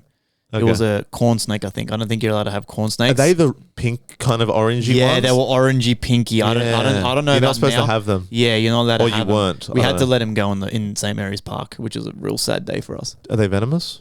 No, you wouldn't get a venomous snake, right? No. I don't think... No. He wasn't venomous. Yeah, why No. would you get a venomous Mate, snake? he was the most placid snake ever, mate. Smithers. Yeah. Awesome snake. And then- They just freak me out because, like, you know, you get a dog, they eat pedigree, or they eat kibble and meat, sweet potato, whatever you feed them, normal food. You get a snake, you're feeding them baby mice, Live rats, or yeah. you're feeding them live rats. Or I've seen a video online ages ago. They put a live little rabbit in a container, and it literally grabbed this thing, boom, struck it. As it struck it, its body coiled around it. It squeezed it that hard. The eyes of the rabbit, hand on heart, swear on mums, the Popped eyes out of the its rabbit head, went yeah. boom. You know those toys where you squeeze and the eyes go, it literally went. And then and you heard the crack of the ribs, like their grip on, like, especially something like a rabbit is deadly. Like, you have to have a pretty big snake to crush our ribs, right? Don't you think? Oh, an anaconda easily. Bro, they reckon... 20 foot, 19 foot anaconda. An Great. anaconda will fuck you up if it grabs you, bro. They- But I mean, I'm talking about anything less, like like a little python. Oh, or- you never know. If like a little corn... like snakes on a plane. Their rap will kill you before they eat you or anything. You know, they'll kill you first. It'll They'll crush your- squeeze air out your lungs. Yeah. Crush your ribs All right, and we'll shit. just finish off these questions. I said, as a poll, my missus was curious about this. If you're a man, do you moisturize your skin? She always tries to moisturize me. And sometimes I can do it, but sometimes I'm like, bro, I don't want shit on my skin. You know, I don't like the oily feeling. But I said, if you are a man, do you moisturize your skin? 8 votes for yes, 2 votes for no. And then on the contrary, I said, if you're a woman, do you moisturize your skin? 7 votes for yes, 3 votes for no. So hang on a minute. Well, to be fair, I have less women followers than I do men followers. So, you know, it's not a perfect study. But anyway.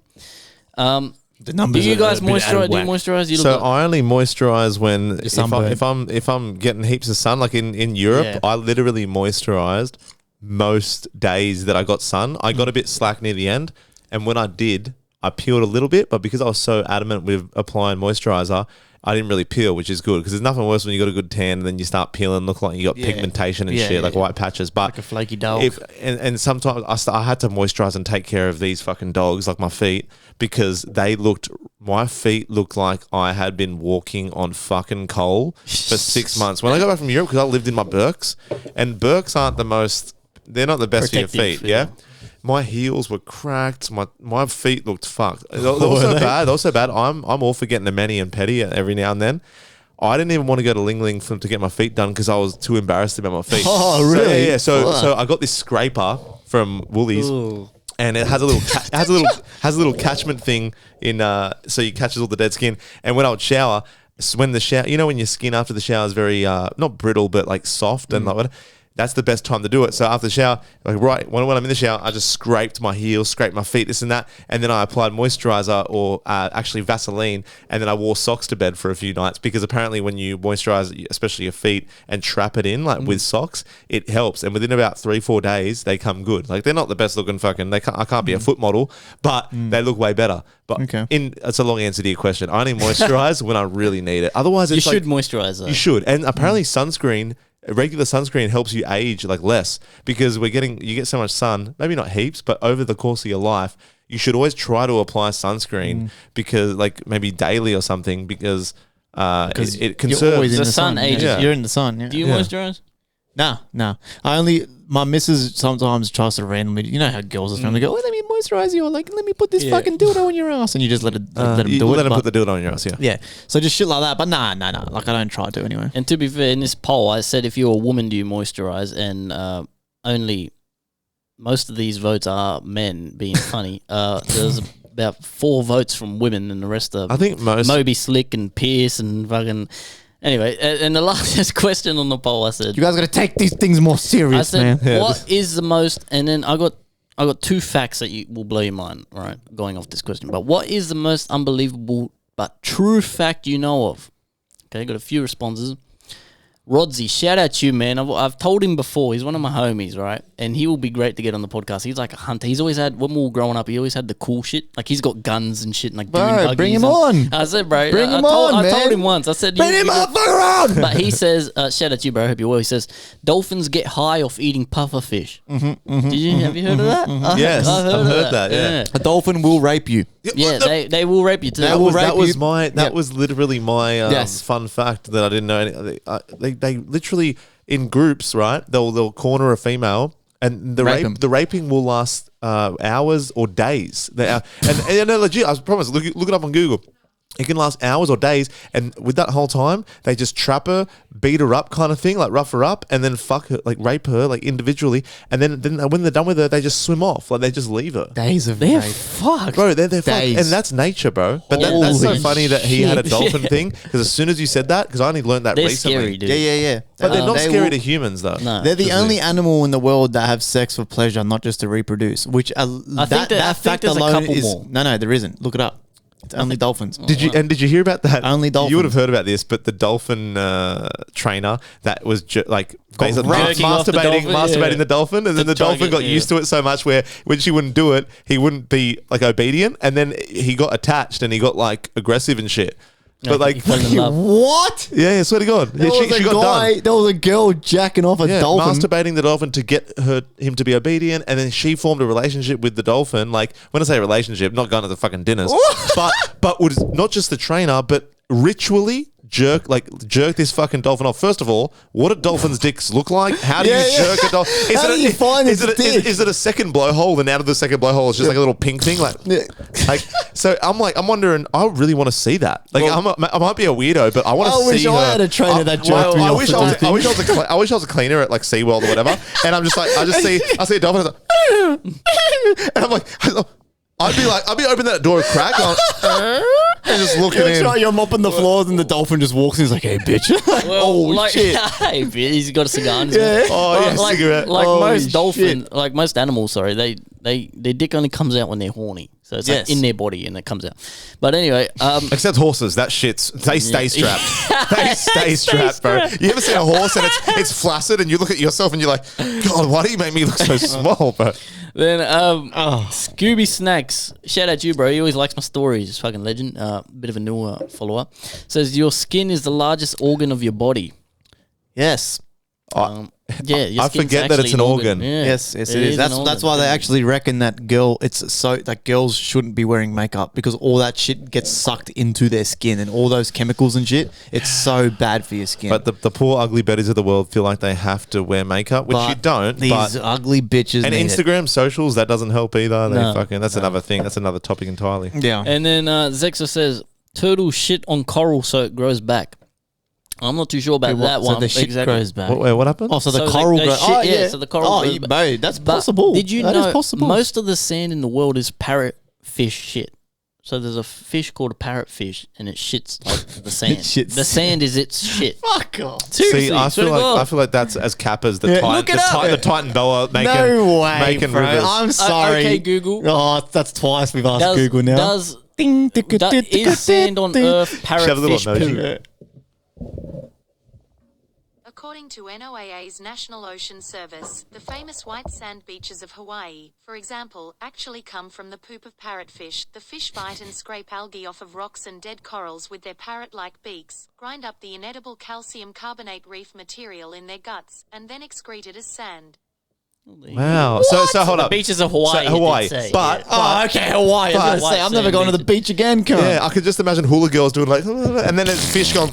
And what does that look like? Like that's so strange. They just bro. swim up, turn their asses to the shore, and just Yeah. shit. Well, You it's see- apparently because I mean it makes sense if you eat coral, you ground up coral, you'd think Yeah. it kind of looks like Yeah, sand, right? yeah. So they're eating the coral and So you've been telling me I've been making sandcastles as a kid at the beach, playing with fish shit. Out of Fish shit, fish poo. So it's That's just There you fucking go. disgusting. It's crazy. That's just Hawaii. Like they must just have heaps of those fucking fish in Hawaii. Well, they got really white sand beaches. So thank you to everybody who responded to Instagram polls. Keep doing that. Bringing Well, them back. actually, while we're on the topic of polls, I've got to go through the Discord. I keep Oh, yeah, forgetting. Discord questions. keep too. forgetting if you're to not do- in the Discord, join the Discord. I keep forgetting to do these every. I like the Discord, man. The Discord's like a more. Interactive. It's Yeah, not. it's It's the more. OGs, man. Yeah, it's more like. Personal. It's more personal. How many like people more- are currently in the Discord? I think 100. Over 100. All from M16. Shout out to you, legend. Have any of you seen Barbie or Oppenheimer? Ooh. Oppenheimer is a banger, no pun intended. Oh, I haven't seen. I haven't seen either of them, but I fucking love Christopher Nolan.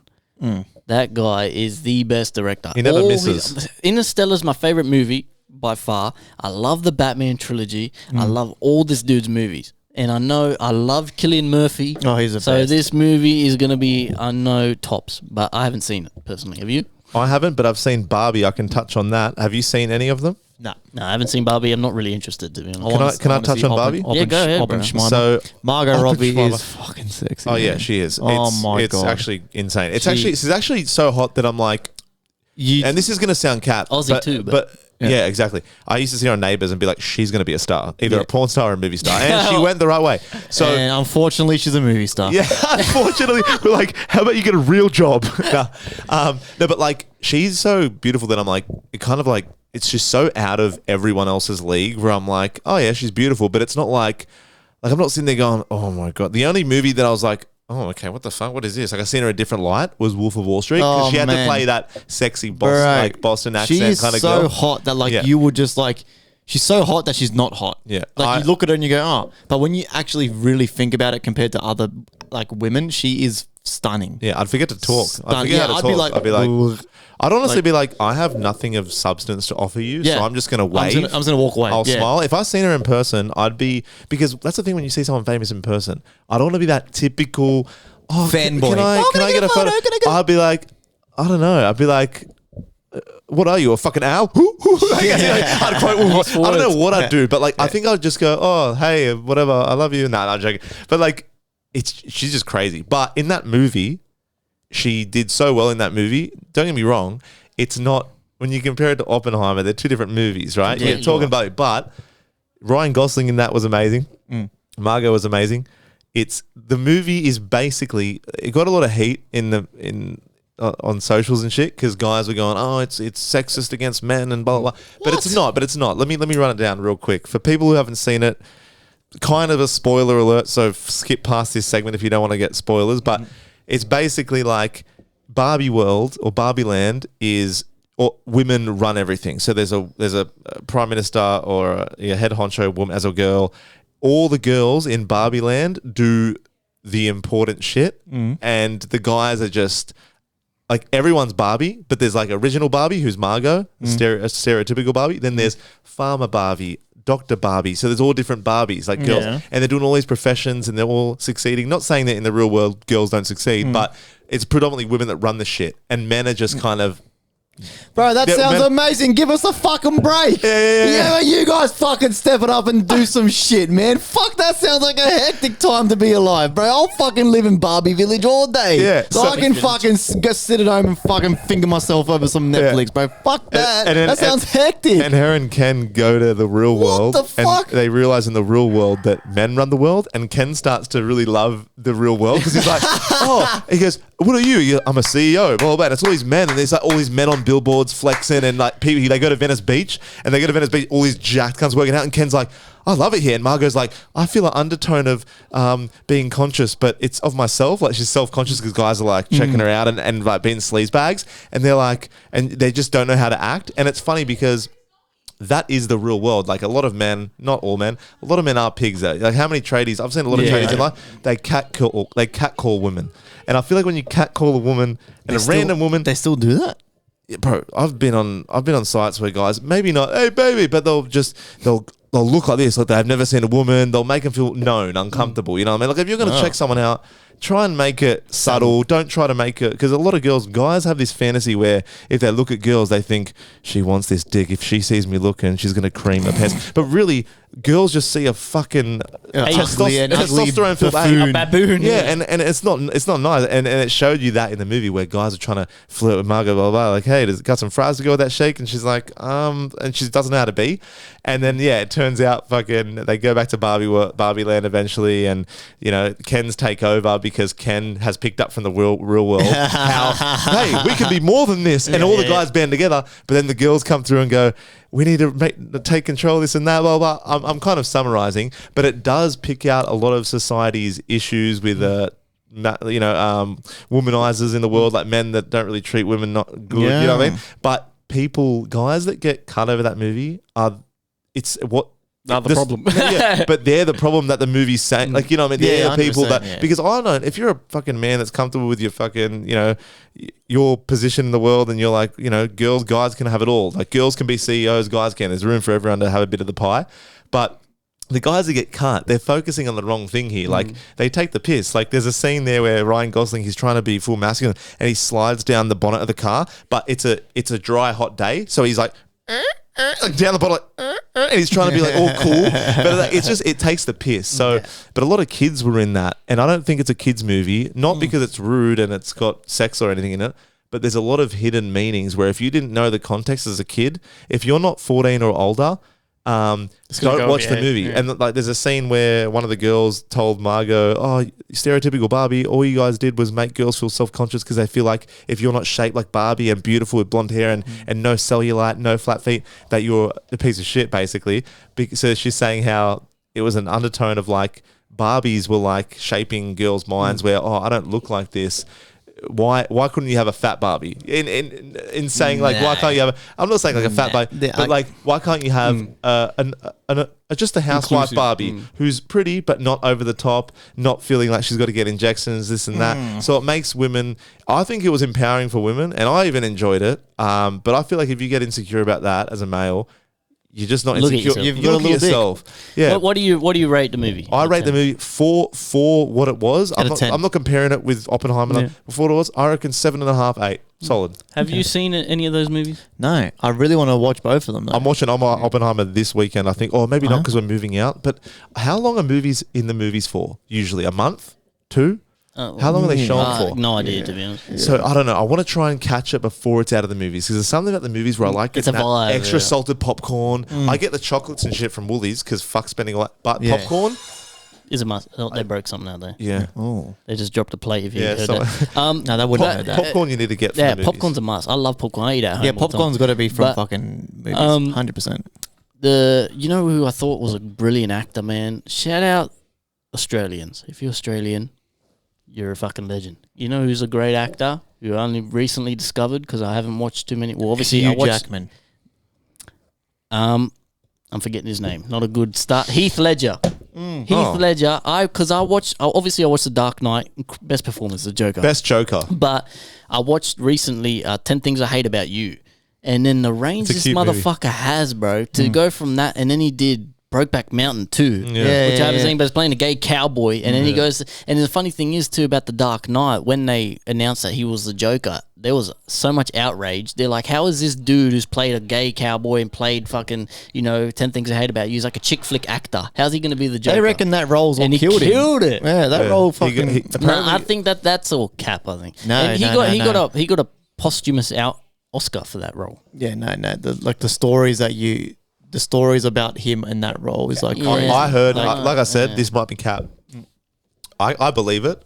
I heard that. But I think that some actors are so dedicated to their craft, in order for them to be that person, there's no... Some people can method act, which is like, you're always that character. Like when you're on set, if you're in between takes, like cut, some people, like... they method act. So in between sets, like Joaquin Phoenix that played the latest Joker, I heard on the Joe Rogan podcast, Brian Callen, his mate, who had a little short scene in that, said that there's a scene in the Joker where he punches the clock, because when you punch the clock out, it's saying like you punch the clock as in all you got to do is hit it.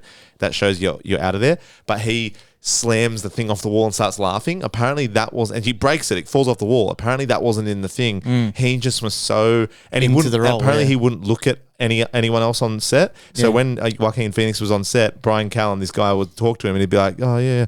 And then one time Brian Callen did this random thing where he went like this, and that's what the Joker started doing in the thing. Like, you remember that scene where he's like, and he did it, and then Joaquin Phoenix just looked at him with like an empty, like he was the Joker in between sets, right? Yeah. So I feel like Heath Ledger Bro, might have done that, and I heard he got lost in his character so much. He was He on did. prescription drugs. He was. locked himself in his room. Bro, he was sending Heath Ledger during the filmings of that fucking movie. He sent someone, another actor in their caravan.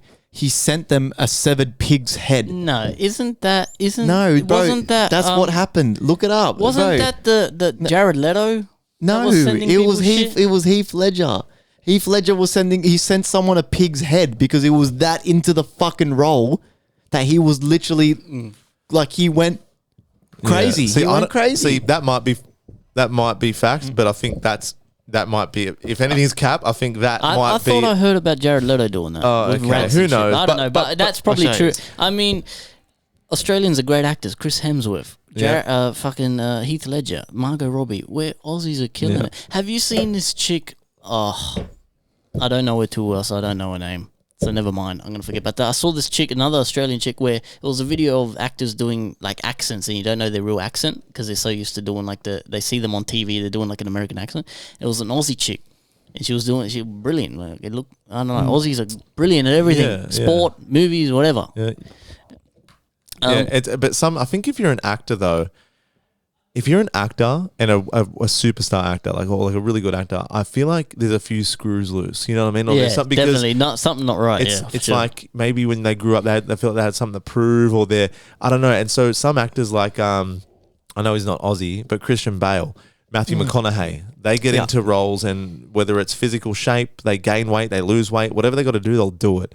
Joaquin Phoenix is the Joker. He lost weight. He yeah. lost weight because the producer, apparently, the director he didn't say to him to do it, but in conversation, He should I be heard, skinny, he goes, yeah. "Oh, I think the Joker should be like 120 pounds, so 60 kilos." He went from like 90 something to 60, and he was real fucking skinny. So I feel like there's that sense of like, you want to make a proper production. Some people that you get shit actors, you get good actors. It's like everything in life. It's just about how passionate and dedicated How you deep are. you want to go. Yeah, yeah. But And it they're the pays best. off. They're the best actors. Like Heath Ledger, I loved Heath Ledger as the Joker because the Jokers before him, and the comic book Joker's the one that Jared Leto tried to pull off after. I never felt scared when Jack Nicholson as the Joker went with that little flower thing that spat out. Yeah, fucking silly and when shit. he had the funny smile, he was more of a funny, he's a psycho, but no one's going to really get murdered here. When Heath Ledger was licking his lips and he'd be like, yeah. you want to Slams see? the You want to guy's see a head pen? on a Yeah, pencil, you want to yeah. see a pencil disappear? Boom! And when he's fucking people up like that, and like, you want to know how I got these It's scars? scary, You know yeah. what I mean? Like, you think that's a literal modern day killer and a murderer, where he could hold you hostage and you don't know if you're going to live or die. Everyone else other than that. It was a bit comic booky. Yeah, but I'm hopeful about Joaquin Phoenix. Apparently, there's a second Joker coming A out. musical, apparently. Oh. Is that true? Yeah, apparently it's a No, yeah. musical, So but was it true? you're right. It was Jared Yeah. Leto, but Heath Ledger, he had the fucking diary or whatever, and he had the diary with all the weird twisted shit written in it. And then when he died, they found the diary, and they were like, "Wait a second." Then they were trying to, but yeah, you're right. It was Jared Leto who did the pig head. Good one, DZ. Good one. But Heath Ledger, he had like this little fucking diary. little diary thing, and he was doing some he was writing some like weird and like twisted shit in it. Yeah, but So, yeah, you were one right. sec. But Oppenheimer, really keen Yeah. to see. I hear there's no CGI in that. It's all like literally. Christopher Nolan said no to CGI. So explosions, anything you see, it's all what you see. Apparently, is what that you see. movie's also only filmed so there's only 8 cameras in the world that film in that type of film style. They used all 8 of those cameras for that movie. Apparently, those cameras are expensive as shit. shit. They broke one. Oh, Yeah. Christopher Nolan. I don't know what the camera's called. Christopher but- Nolan's good for it, bro. Yeah. You think you I break saw a that on camera on YouTube. Yeah, Christopher Behind the Nolan's not. scenes. He's not flinching at all, bro. He'll buy Nolan. M16, last question from Discord says, most favorite and least favorite fast food chain? E.g. McDonald's, KFC, Red Rooster, Hungry Jack. I got to say, I'm an advocate for Red Rooster. I had it today, actually. Red Rooster's up there. Hungry Jack's is up there. KFC's down there. This guy's an old school guy. I don't fuck with KFC, man. I don't fuck with KFC. So are we doing favorites out of like the main Yeah, I fast think food chains? DC is or- listing them all. So Well, I would just say I like Red Rooster. I like Hungry Jack's. in order. Go first. know. Did M16 ask for your top No, two? no, that's all he said. He's not very First of all, specific. M16 is from the area. So have you had Frangos before, bro? Okay, so Can I one just sec. ask? Is that fast food though? It is. Yes. It is. For M16, when I know you're listening to this, comment below. Have you had Frangos? You literally live next to it. So have you had it or no? So DZ, in order. Go in order, and don't even like just go till you can't even name any. Go in order. You have to. I'll go. See, Red Rooster and Hungry Jack's tough for me, man. One of them. All right, I'm gonna go. I'm gonna go. I think because I eat it more, I'll go Hungry Jack's, Red Rooster, but they may be interchangeable. They might be interchangeable. All right. 3. So we'll go Hungry Jack's, Red Rooster, Macca's, KFC. Whatever. That's it. Pretty much those 4, right? That would be my top list. Obviously, you can go into Frangos, you can go into those more. But I've had Frangos maybe once or twice. Yeah, but see, that's in my where life. some people they live life like well. That's an example of someone who doesn't. In that, like, so if you fuck you. bro, Fuck you, man. in terms of your fast food choices, so one by far I'm basic, Frangos. bro. I'm basic, bro. Frangos. I'll tell you why. They don't just do chicken. They do pork belly. If you want pork belly, they do Lamb. they do the Lamb. best lamb rump. And they serve it with a lemon I'm lemon pissing wedge. myself, by the Bro, way. So keep going. Just keep going. They legit do. You're not going to be able to I'm get a out. small dude. I'll be able to get out. I'm a small dude. Keep going. If you go to Frangos, so Frangos, is there another place other than Penrith that they exist? Yeah, there's a few of them. Like Few of them? Petersham, Okay, Smithfield, Bella so Vista. Frangos, for those of you who haven't tried it, you're doing life wrong. You need to get the double chicken, Portuguese chicken burger meal, right? If you want to be spicy, add some bacon and extra cheese on it. And then the chips they serve you with, you know how sometimes you go to takeaway shops and they give you like half a handful of chips and you're like, Yeah, this "Come is on." like a stacked Bro, amount. They do not waste Yeah. anything, bro. They give you the best amount of chip serving. You have mayo, and for me, I like a bit of chili. I have mayo and then a little bit of chili on the burger, and then I get a small tub of mayo and mixed chili with it. Bro, amazing. They serve the best barbecue lamb in the fucking area, which is crazy for a chicken shop. They serve with little lemon wedge, boom, have that with, they got rice, they got salads, they got pasta salad, they got pork belly, like I said, they got everything. So Frangos for me first, and then close second, not close second, but second is KFC, Hungry Jack's. Oh, actually KFC, Macca's, Hungry Jack's. Oh, but then again, even though Hungry Jack's is my fourth, Hungry Jack's they still slap. But for me, these are all top contenders. But for me, Frango is kind of above the heap by a bit. Yeah, 100%. And then the rest are kind of thing. Guzman and Gomez. Sorry, Guzmini, why Gomez? Guzmini, why Gomez? Bro, Well, I love that place. Iggy and Chloe, Oh. they didn't get me onto Guzzi. We're addicted. I've always appreciated Guzman and Gomez, but these Addicted. guys really reiterated how good it is. I get the open burrito bowl, which is the chicken and the rice and the salad and the guac and the beans, and then, or I get the nachos, which Chloe got me onto. I started getting the nachos heaps Right. with extra chicken. I'll tell you my favorite fast food, Asuka. All right, you guys were talking about my shit. Asuka right next to Guzman Juan Gomez. And, I mean, sorry, not the other Mexican place. I'm thinking of Zambrero. Mad Mex. The one next to Zambrero in fucking Penrith is also one yeah. in my work. Asuka. It's a Japanese place. The sushi place. Ramen, dude. They get the Yeah. fucking chicken katsu ramen. Anyway, Oh, what's hold your up. top? Bro, it's top first tied Frangos and Guzzi, but only the Guzman from Penrith. That's the big misconception. There's probably people out listening to this going, "What the fuck, Guzman?" No, it's Penrith. I'm telling you, Got mate. The way they cook their shit's unreal. You travel from St. Clair to Penrith. This guy travels 20 minutes to get Just to Guzzi's, get bro. Guzman and Guava Gomez. That's 40 minutes there and back. That's 40 minutes. Bro, Your food's cold by the time you get home. So they reheat it. no, we Do you eat. reheat No, it? we eat there. Oh, okay, that yeah, makes you sense. got it. That I makes eat sense. there, I eat Yeah. there. But like that goes to show how good Guzzies is. If you're Yes. willing to travel 20 minutes, Yes. it's called fast food for a reason. You want it quick and easy. This guy travels. I go out of my Hey, way where it's slow food now at this point. Like, does it take you less than 20 minutes to fucking eat it?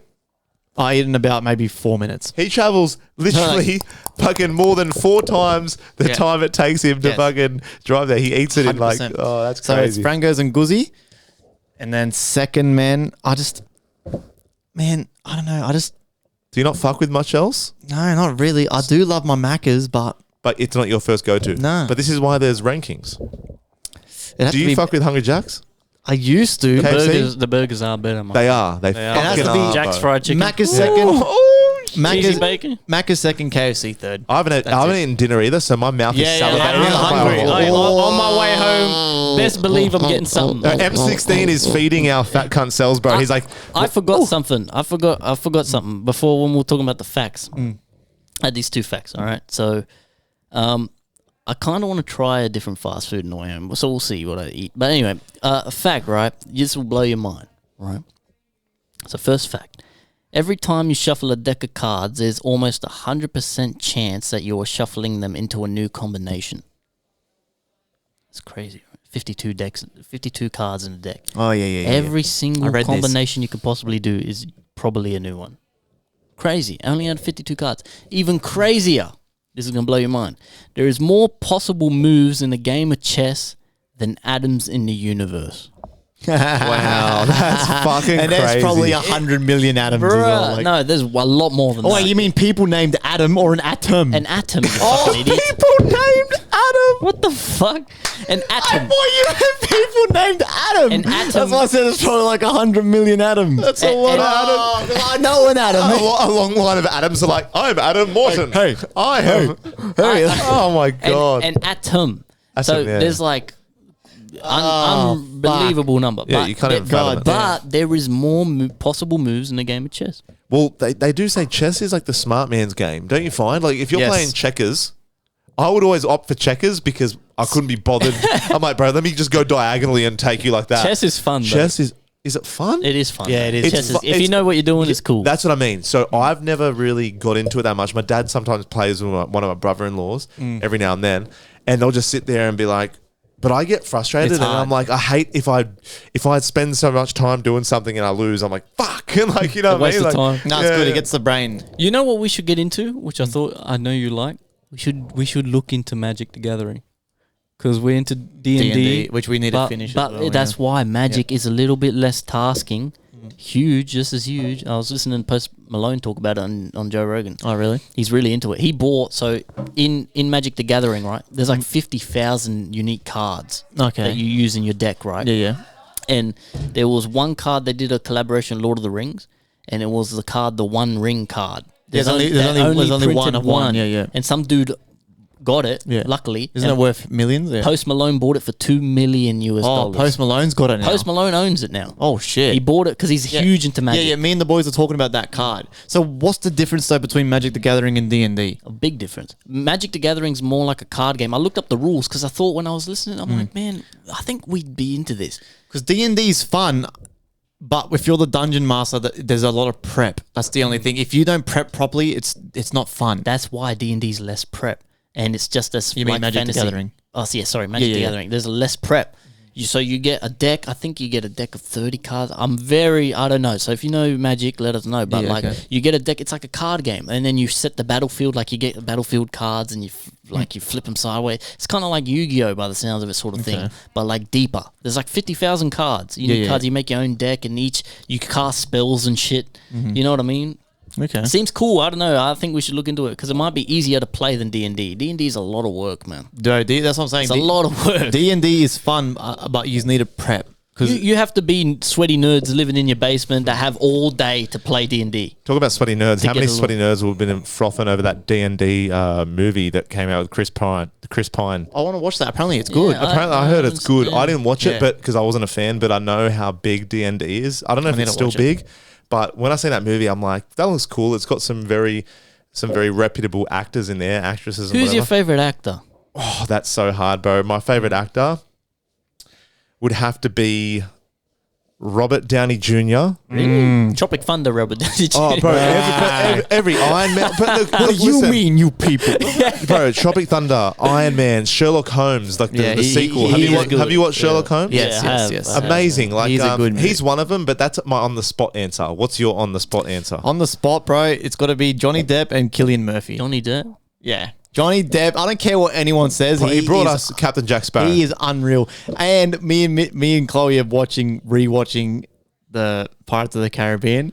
Bro, number 2 is probably my favorite movie in the world. That is the funniest fucking He movie. always he does a Johnny Depp walk, and like there was a Bro. TikTok trend where you have to run like Johnny copy Depp, it, and he's like this drunk, like he's drunk run. Bro, it's his acting is just unreal. Like He the is way great, he eh? portrayed Jack Sparrow, it was like He's like, where's out of this world. Who drank all the rum? Where is the rum gone? Why is the rum But good? why is the rum gone? Like, oh, bro, It was funny because he was such a drunk, but he was so smart. He was the best. No, he was just a drunk cunt. That's exactly like- what that is. But he did show he did have little things where you're like, surely he can't get out of this, but he just He kind finds of a way. the finds whole a way. movie is him just conniving and conniving his way. Yeah. But you love him, though. In number 2, when they're in the little cages and they're all one team, they're all one crew, and then Orlando Bloom's like, all right, men, come on. It's going to take all of us to man the ship together. And then the Indians in the other cage are like, actually, no, it's only going to take about maybe 6 people. And they all just stop and go, go, go, go. And they're all there trying to race each other to the top because they all turn on each other, instantly just turn on each other. And I was literally laughing, like I was going, ha, ha. Like, and Chloe's like, bro, it's not that funny. And I was cracking up. I'm like, bro, this is fucking hilarious. It's just little shit that is, I love that shit. And they're all fighting each other trying to get to the top, bro. It's You so made me funny. want to rewatch the Pirates of the Caribbean because it's been a while. Please. They're so fucking Yeah. funny, bro. Yeah. When you get to number 2, bro, from the start to halfway, what we're up to now, I've been laughing my How head many Pirates of the Caribbean There's are there? 5. 4, 5. off. 5. There was I don't supposed think I to be watched a the 6th last one. one. There was don't get me wrong, 4 and 5 are dog poo Are they? compared to the first 3 because all the Didn't that Amber Heard shit go on at the Yeah, time? yeah, So yeah. he And all- got no, No, cancelled. that's recent as. No, no. But I think that was a while ago though, where it started coming out where he was like, not as in like the amount it did, but I thought he got turned down. Oh no, wait. No, I thought he had problems getting that, or was that? No. So number 4 and 5 are obviously shit because all the original actors from the first 3 are gone. So Keira Knightley's gone, Orlando Bloom's gone, all of Jack's crew, they're all gone. What's the point of having them? So that's what I'm saying. So 4 and 5, it's just like maybe 4, but I know definitely 5. It's just basically like Jack Sparrow. He's just an old drunk. There's nothing happening, and then they try to go on like one last hurrah, but it's just him by himself basically. It was So it's Johnny Depp still. yeah. But it was just, I feel like they've done him dirty a bit, which is how they mostly do Oh, it. so you're probably right then. Maybe that was after. No, but then what happened was they were planning a number 6, but then the Amber Heard shit happened. okay. That got canned, and that's why Johnny Depp got so upset because he said, I will never ever do a Pirates of the Caribbean again because Disney turned on him. not just that too, what he said in a fucking interview, he helped create Jack Sparrow. That's the thing. It wasn't just a role where he half the shit he's doing in those movies isn't off a script. So Disney come to him and said, this is the character. What can we do to make this what do you think we should do to this? He's the one that come up with the whole fucking Drunken thing. shit. He made that character and he helped come up with a lot of the plot points. That's why he said out of everything, he felt the most betrayed by Disney because Jack Sparrow was half his character, half Disney's. And he said that on an interview. And that's why he's like, I will never, ever, ever go back to Disney because they done me so fucking dirty. Which is such a shame because I was hanging for one more part. I was itching for it. Like, bro, I was like, bro, please just do one more, just one more. But then no. Like for consumers, it's the worst when an actor, backs out of something or thinks that it's not right for them and you really want him to do again. Like for The Witcher, for example. I don't know if you watched The Witcher. bro, yeah. Apparently Henry Cavill, gone. he's gone from the new season. So there's been 3 seasons. I watched the last one recently, Apparently eight it's episodes. Oh, not bad. But the thing is, I don't know if they've just left it open-ended, but I'm waiting for a 9th episode or maybe... No, because Chris Hemsworth. Aren't they doing Hemsworth? Chris. Bro, again, do you know what happened with that? Liam Hemsworth. So again, They strayed from the Yes. He didn't like it. he didn't like it. Henry Cavill's a big nerd. He plays D&D. He played all the Witcher games. He loves video games. He never partied because he was at home playing video games. So same thing. around season 2, he come out and said to the director, the producer, which I think it's a woman, again, women fucking everything up, goes, look, I don't really like where we're straying because it's nothing like the games and the books. Because again, The Witcher is a book series. Goes, it's nothing like we're doing shit that like didn't even happen in the books and the games. And the producer was like, no, like we want to do this, this, and this. And then he was like, obviously voicing his concerns. And then they got to season 3, and he was like, bro, I'm out. Like this is nothing like the games and the books. And then they just cut him. Respect to him though. Like respect. Yeah, no, that's 100%. But why bro. wouldn't you, if you're the producer, the director, if your main star, which to be honest, bro, no one can do The Witcher like Henry Cavill. He did a better job at Witcher than he did at Superman, I feel like. Mate, he's Geralt. He's of fucking amazing. Rivia, He's Geralt, yeah. And for you to just turn your back on the main character and be like, nah, I want to do it my way. First of all, Henry Cavill's one of my favorite actors as well. He's very well versed clearly in how The Witcher should be, and he's a full gamer and shit, knows the ins and outs. Why not just follow the game? Like The Last of Us, for example, that's a video game. They're following it bit by bit, and that's everyone that's played the game knows how it's going to end. Like The Last of Us, why can't you make that like The Witcher? Why do you have to fuck with it? Because if it's not broke, don't fix it. You know what I mean? Yeah, 100%, bro. I don't know. It's just But they do like to milk shit, and when you're following the source material so closely, you run out of shit eventually. You know what I mean? That's true. But then just finish it. Like, do what the game is like and then end it nicely. Now, it's ended on a weird thing where they left season 3 open. So I wonder how they insert Chris Hemsworth. Maybe it's Liam Hemsworth. Sorry, Liam. My bad, Liam. So he's the brother that's he's like Chris Hemsworth, but he's from a Luigi. Wish. He's the Luigi. He's Luigi. Yeah, he's Luigi. So they got Luigi playing. Yeah, I am the Witcher. Did you watch that movie, the Super Mario movie? No, I that haven't was yet. a fucking good movie. Man. That was a good movie. As a deep Nintendo fan, I'm big into Nintendo. That was a good My movie. arm tatted up. I love that shit. So I see all the Easter eggs and shit, bro. That shit is fucking off chops, man. The only reason I didn't see it was because I was like, oh, cartoon movie. And anything that's cartoon, I'm like, but I've heard so many good reviews for that movie. I might like it. I might go watch it. Apparently, Jack Black killed it as Bowser. Yeah, they nailed the cast. Yeah. And it's funny too because when they announced the cast, a lot of people were like, oh, how's this going to work? Chris Pratt as Mario and like all this. And Donkey Kong Seth Rogen is like, So nailed it, man. Does Super Mario like have an Italian accent in that movie? No, it's not, but it works. Like it It works. works. Okay. There's an original Mario cartoon from like the 80s or something as well, where they were American. Mario is from Brooklyn. You suppose like the character law, he's but in the games, which the guy who does the voice for the games and shit, Charles Martinet, he recently retired.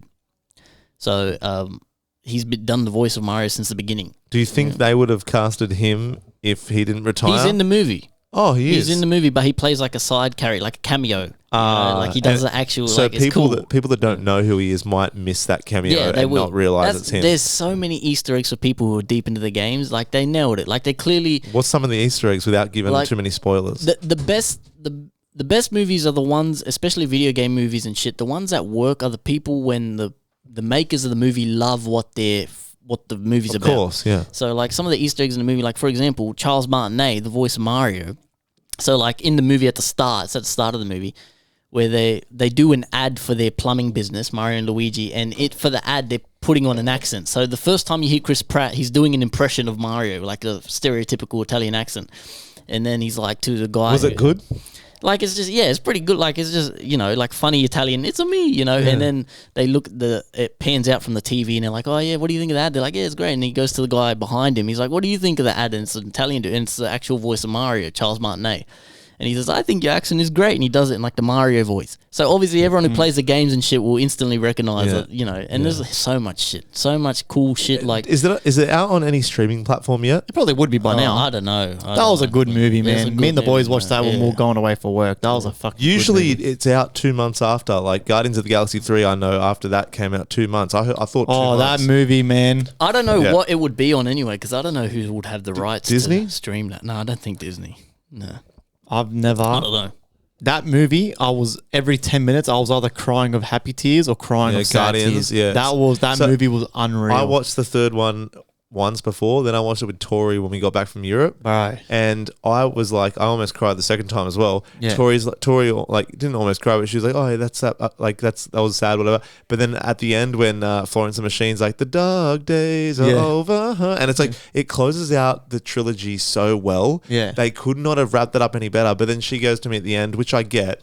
She's like, I reckon the first two were better than the last one. She goes, not saying the last one was shit, but the last one was more emotional, more context of character development through Rocket, because you don't really know who Rocket is before that. He's always the antagonist of the movie.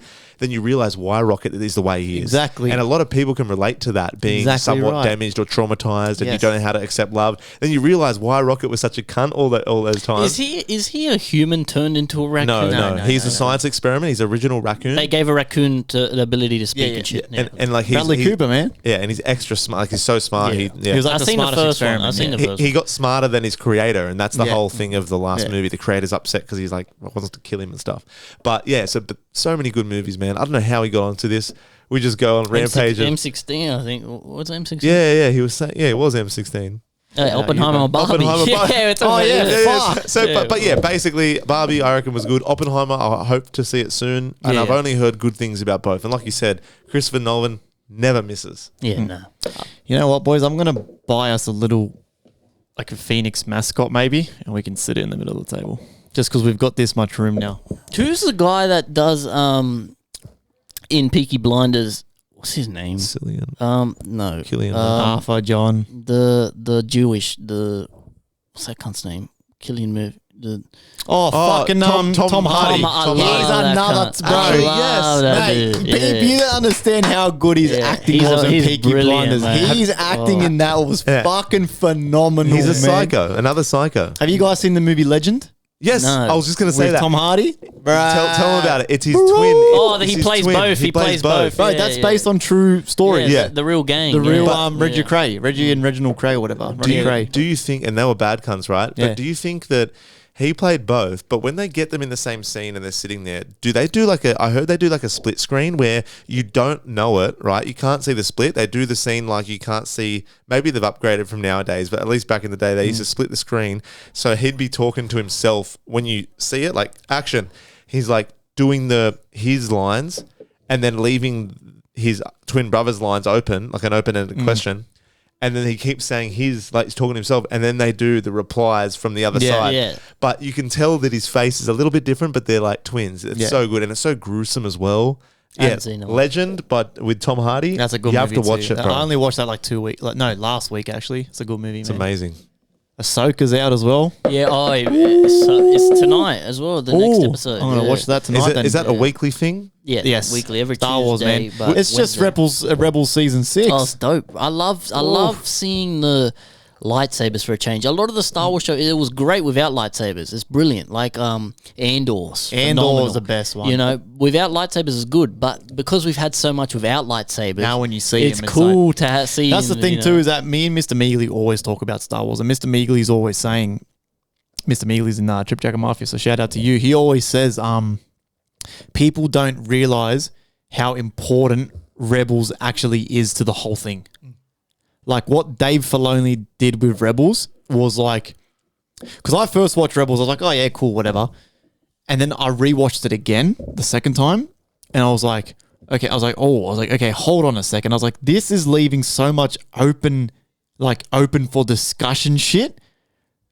And then you rewatch other Star Wars shows, and almost a lot of them have ties to Rebels. Like little things, Easter eggs and nods. little Easter eggs to Rebels and that era of Star Wars. And I was like, and Mr. Mealy was like, bro, people don't realize how important Rebels actually is to the whole story.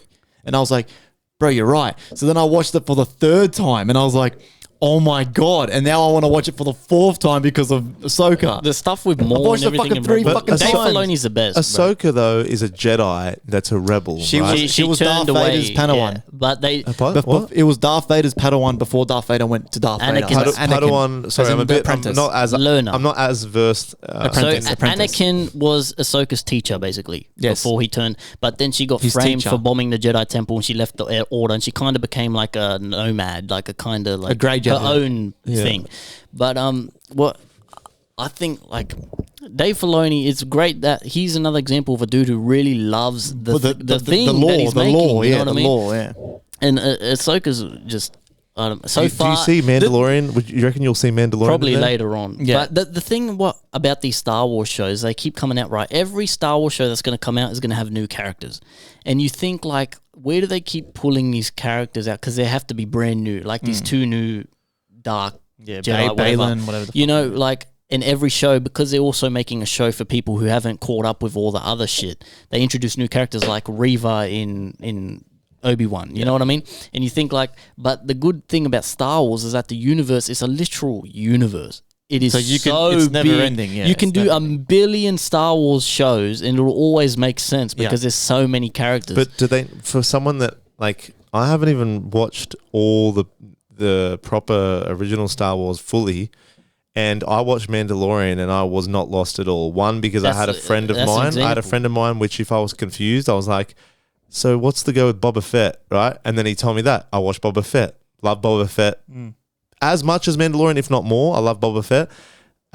He's the guy that plays the dad in Once Were Warriors, Jake Mars. Cook the man some fucking eggs. That's another movie we could talk about quickly. But like, I wasn't confused at all when watching Mandalorian, and I love that because I thought, fuck, I'm gonna have to rewatch all the Star Wars just to get it. So what you're saying is like, before you were like, they can make however many because it's a whole universe. At what point are people going to get confused though? But that's the thing. That's what I'm saying. Like, they're making these shows with that in mind. And every show they make, they will never make a show where you will be completely lost. That's why they always explain what's going on. At the start of Ahsoka, they explain what happened to Ezra and what happened for people who don't know. So, you know, say you've never watched anything. He's a guy from Rebels. But in the start of Ahsoka, they say, so Ezra, you hear his name, and then they explain he kind of, you know, what happened, he's missing. And then you go, okay, Ezra's the guy that's missing they're looking for. So if you haven't seen Rebels, you still can follow the story because they've explained, they will always explain the important bits. That's why I haven't got onto Ahsoka yet, because I've seen Ahsoka, obviously Mandalorian, and she was a mad bitch. She was actually a well-known actress. You know, that's the cool, I was going to say that, sorry, quickly, that the fans actually casted her as Ahsoka. So before any live action shit was done, the fans like rallied on Twitter and said Rosario Dawson would be a great Ahsoka if they ever do a live action. Yeah? That's fucking mad. And then they listened and they casted her. Oh, wow. So I did not know that. She must have looked sick. Did she look like her original character? That's why. They said like she kind of looks like it'll... Obviously Ahsoka's an alien. And what? Like, she is an alien. Yeah, I was going to say, because she has those big Get that ugly things. bitch. But yeah, that's happened. Disney's pretty good at that from what I've seen. They've done that a couple other times too, where the fans actually have a big enough of an impact that they do what their fans. Yeah. What? Me and Chloe fucking rewatched Once We're Warriors like 3 basically the week we got back from That's Europe. a good movie too. Yeah. I forgot how it's very heavy, twisted that movie was. It's so heavy. I forgot how much fucking he was bashing the mum and shit. I was like, whoa. I was like, come on, we all watched that movie as more little, right? Old as and fuck. I don't remember what. That's like a B grade movie, but it's low budget. The plot's just done really well. Yeah, fucking Kiwis. You give them fucking 2 cases of beers and they come up with movie ideas. But that would be so much. And I'm not saying this just happens in the Kiwi community, but you could imagine, like, Kiwi men are hard men, right? A lot of them, and you could just imagine, like, it's going to sound like I'm fucking taking the piss out of Kiwis, but I feel like if you're going to be a domestic violence abuser to your woman, I'm like, I can just imagine no, I'm wording this wrong, but what I'm saying is, for me, this is my mentality. A big burly guy. Yeah, a big burly scary man is way scarier to a woman than they are to us. And for me, to be honest, I'm scared of any big Kiwi bloke. So you can just imagine their dominance. Their dominance and presence is felt. So when they roll a character like, they do a character like Jake the Muzz, which is some guy who's, you know, hard worker, but drinker, and that man's man in terms of the old school mentality, this and that. Oh, get him, make some fucking eggs. Just an abuser. But you like the character at the start of the movie, and then when he starts doing that shit, and you really get a depth of how bad he is.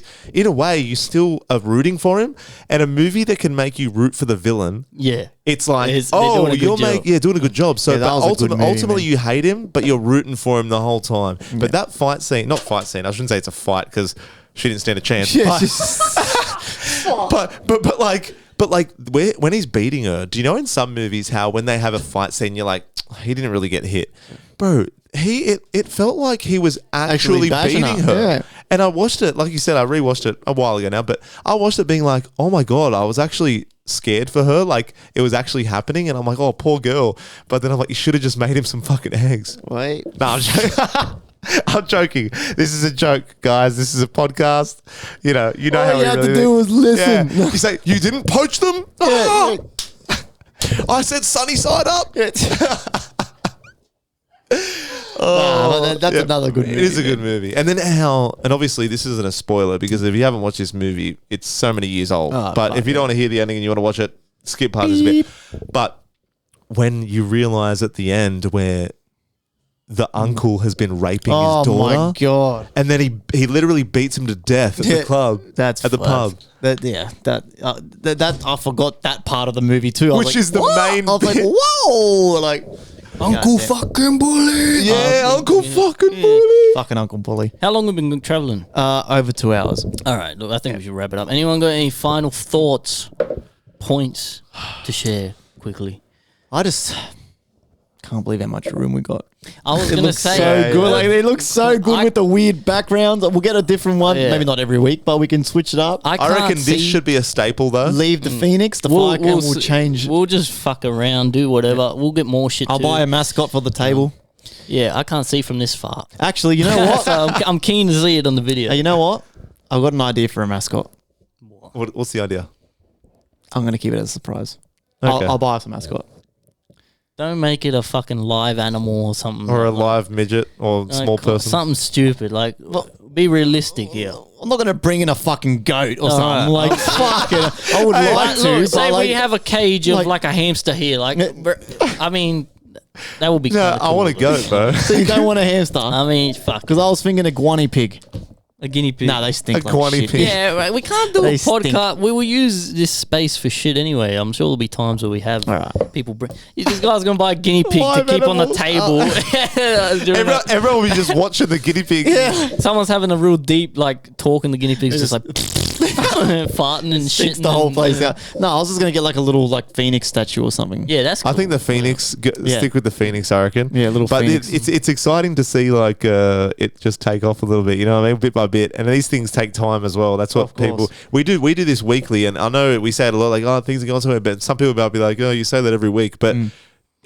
Everything takes time, bro. I was 100%. saying this to my missus when I was talking to her. I said, Iggy's off when you sent me the songs and shit. I'm like, this guy's a fucking genius. And I said to her, I said this point, it takes 10 years to become an overnight success, right? So it's taken Iggy and myself years that you guys haven't seen to get this good at music where we're finally at the point where when people do notice, you're like, oh, these guys are blowing up overnight. No, motherfucker. We've been doing it for fucking 6-7 You're years. only noticing now because we're only good now because it's taken us fucking 6 years to get this good. You know what I'm 100%. saying? We've been performing for no people. We've been dropping music to no people. We've been doing it anyway. And we show up every time. And that's why when you sent me that song, I'm like, fuck, man, this guy is good. You know, like at the beats, production, the mastering, the mix. And then I think to myself when I take a break from rapping, I come back to rapping, and then I hear other rappers or I do features or I Like, do I'm songs. fucking good. I'm man. like, I always say it too when I'm writing. I'll be writing, and then Rose is sitting there. I'm like, fuck, I'm fucking cracked. I'm a fucking good rapper, motherfucker. I rap my ass 100%, off. You know what I mean? It's good to So know. It's good to know man. that as well, and always have that in your arsenal. Just you knowing that, like, I am good. I'm succeeding because like, I feel like you said, it's taken this long for you guys to blow up. It would be easy to kind of look back and then not really know how far you've come. You know what I mean? But 100%. it's just with your lyrics, bro, and and the production, bro, is like I said, you can tell when it's a friendly fire beat, bro. It's so kooky. Like the beats he makes is like that you wouldn't think would work. And then you come in sometimes, or when you do come, like, you know, we collab together, it's like you come onto the beat and somehow he finds a way to make your lyrics and your vocals, like how they sound, work with the track. And that's the difference. Like we were saying it before, mixed mastering is the number one thing to do, and how sometimes people's vocals, they don't really exceed past the music, and then you can just hear the music and you hear them in the background. You're very gifted lyrically, and you can hear what you're saying every. Well, I mean, at There's least a lot of work. That goes into a lot of work, a lot of words, a lot of fucking mix and mastering, a lot of fucking energy put into this shit. It takes 10 years to become an overnight success. I've heard Chris Webby say it. I've heard Jack Harlow say it. They go, "You blew up And overnight." And you've Jack heard Harlow's DZ like, say "It it. wasn't." You know, he says in a song, one of his new songs, he says like, "It hurts me when people say it was overnight." You know, because I don't see the shows he was doing to know people. Exactly right. They don't see all the the grind, but it takes time to do anything. Rome wasn't built in a day, my friend. So if you're starting out new anything, a lot of you people starting trading because of this guy, a lot of you people started music because of Stick things to you it, might have man. said. Consistency is the biggest thing. Just keep going. If you Fucking really stick to like it, it man. and you're having fun, forget the numbers, forget the progress, do it because you enjoy it. And you'll keep doing it. It doesn't matter if our music stays stagnant from this point onwards because we're doing it because we enjoy it. You know what I mean? So like I don't care if I'm 40 and I drop a song to 5 people because like I'm not doing it to blow up. I'm doing it because I enjoy to make Put it a this song. way, right? For fucking the first 5 years of our careers, I was releasing music to one SoundCloud follower with this guy, and then he joined on and we're doing the same thing. And then 6 years later, we got a song with The Game. So that's all we got to say on that statement. Like, so that's more than enough fucking proof to tell you to keep going. Consistency. Keep going. Consistency is key. Anything you Keep fucking try going. to do, Like man. it is what it is. Like if you don't quit something and you keep going for it, there's a chance you might make it. But if you quit, you're definitely not going to make it. That's You know what I mean? it. Exactly So it's just right. I don't know. It's good to see, like, especially close mates like yourselves pop off like this, and it's like you think that you see Jack Harlow, you see all these people, you're like, oh, that's kind of not really.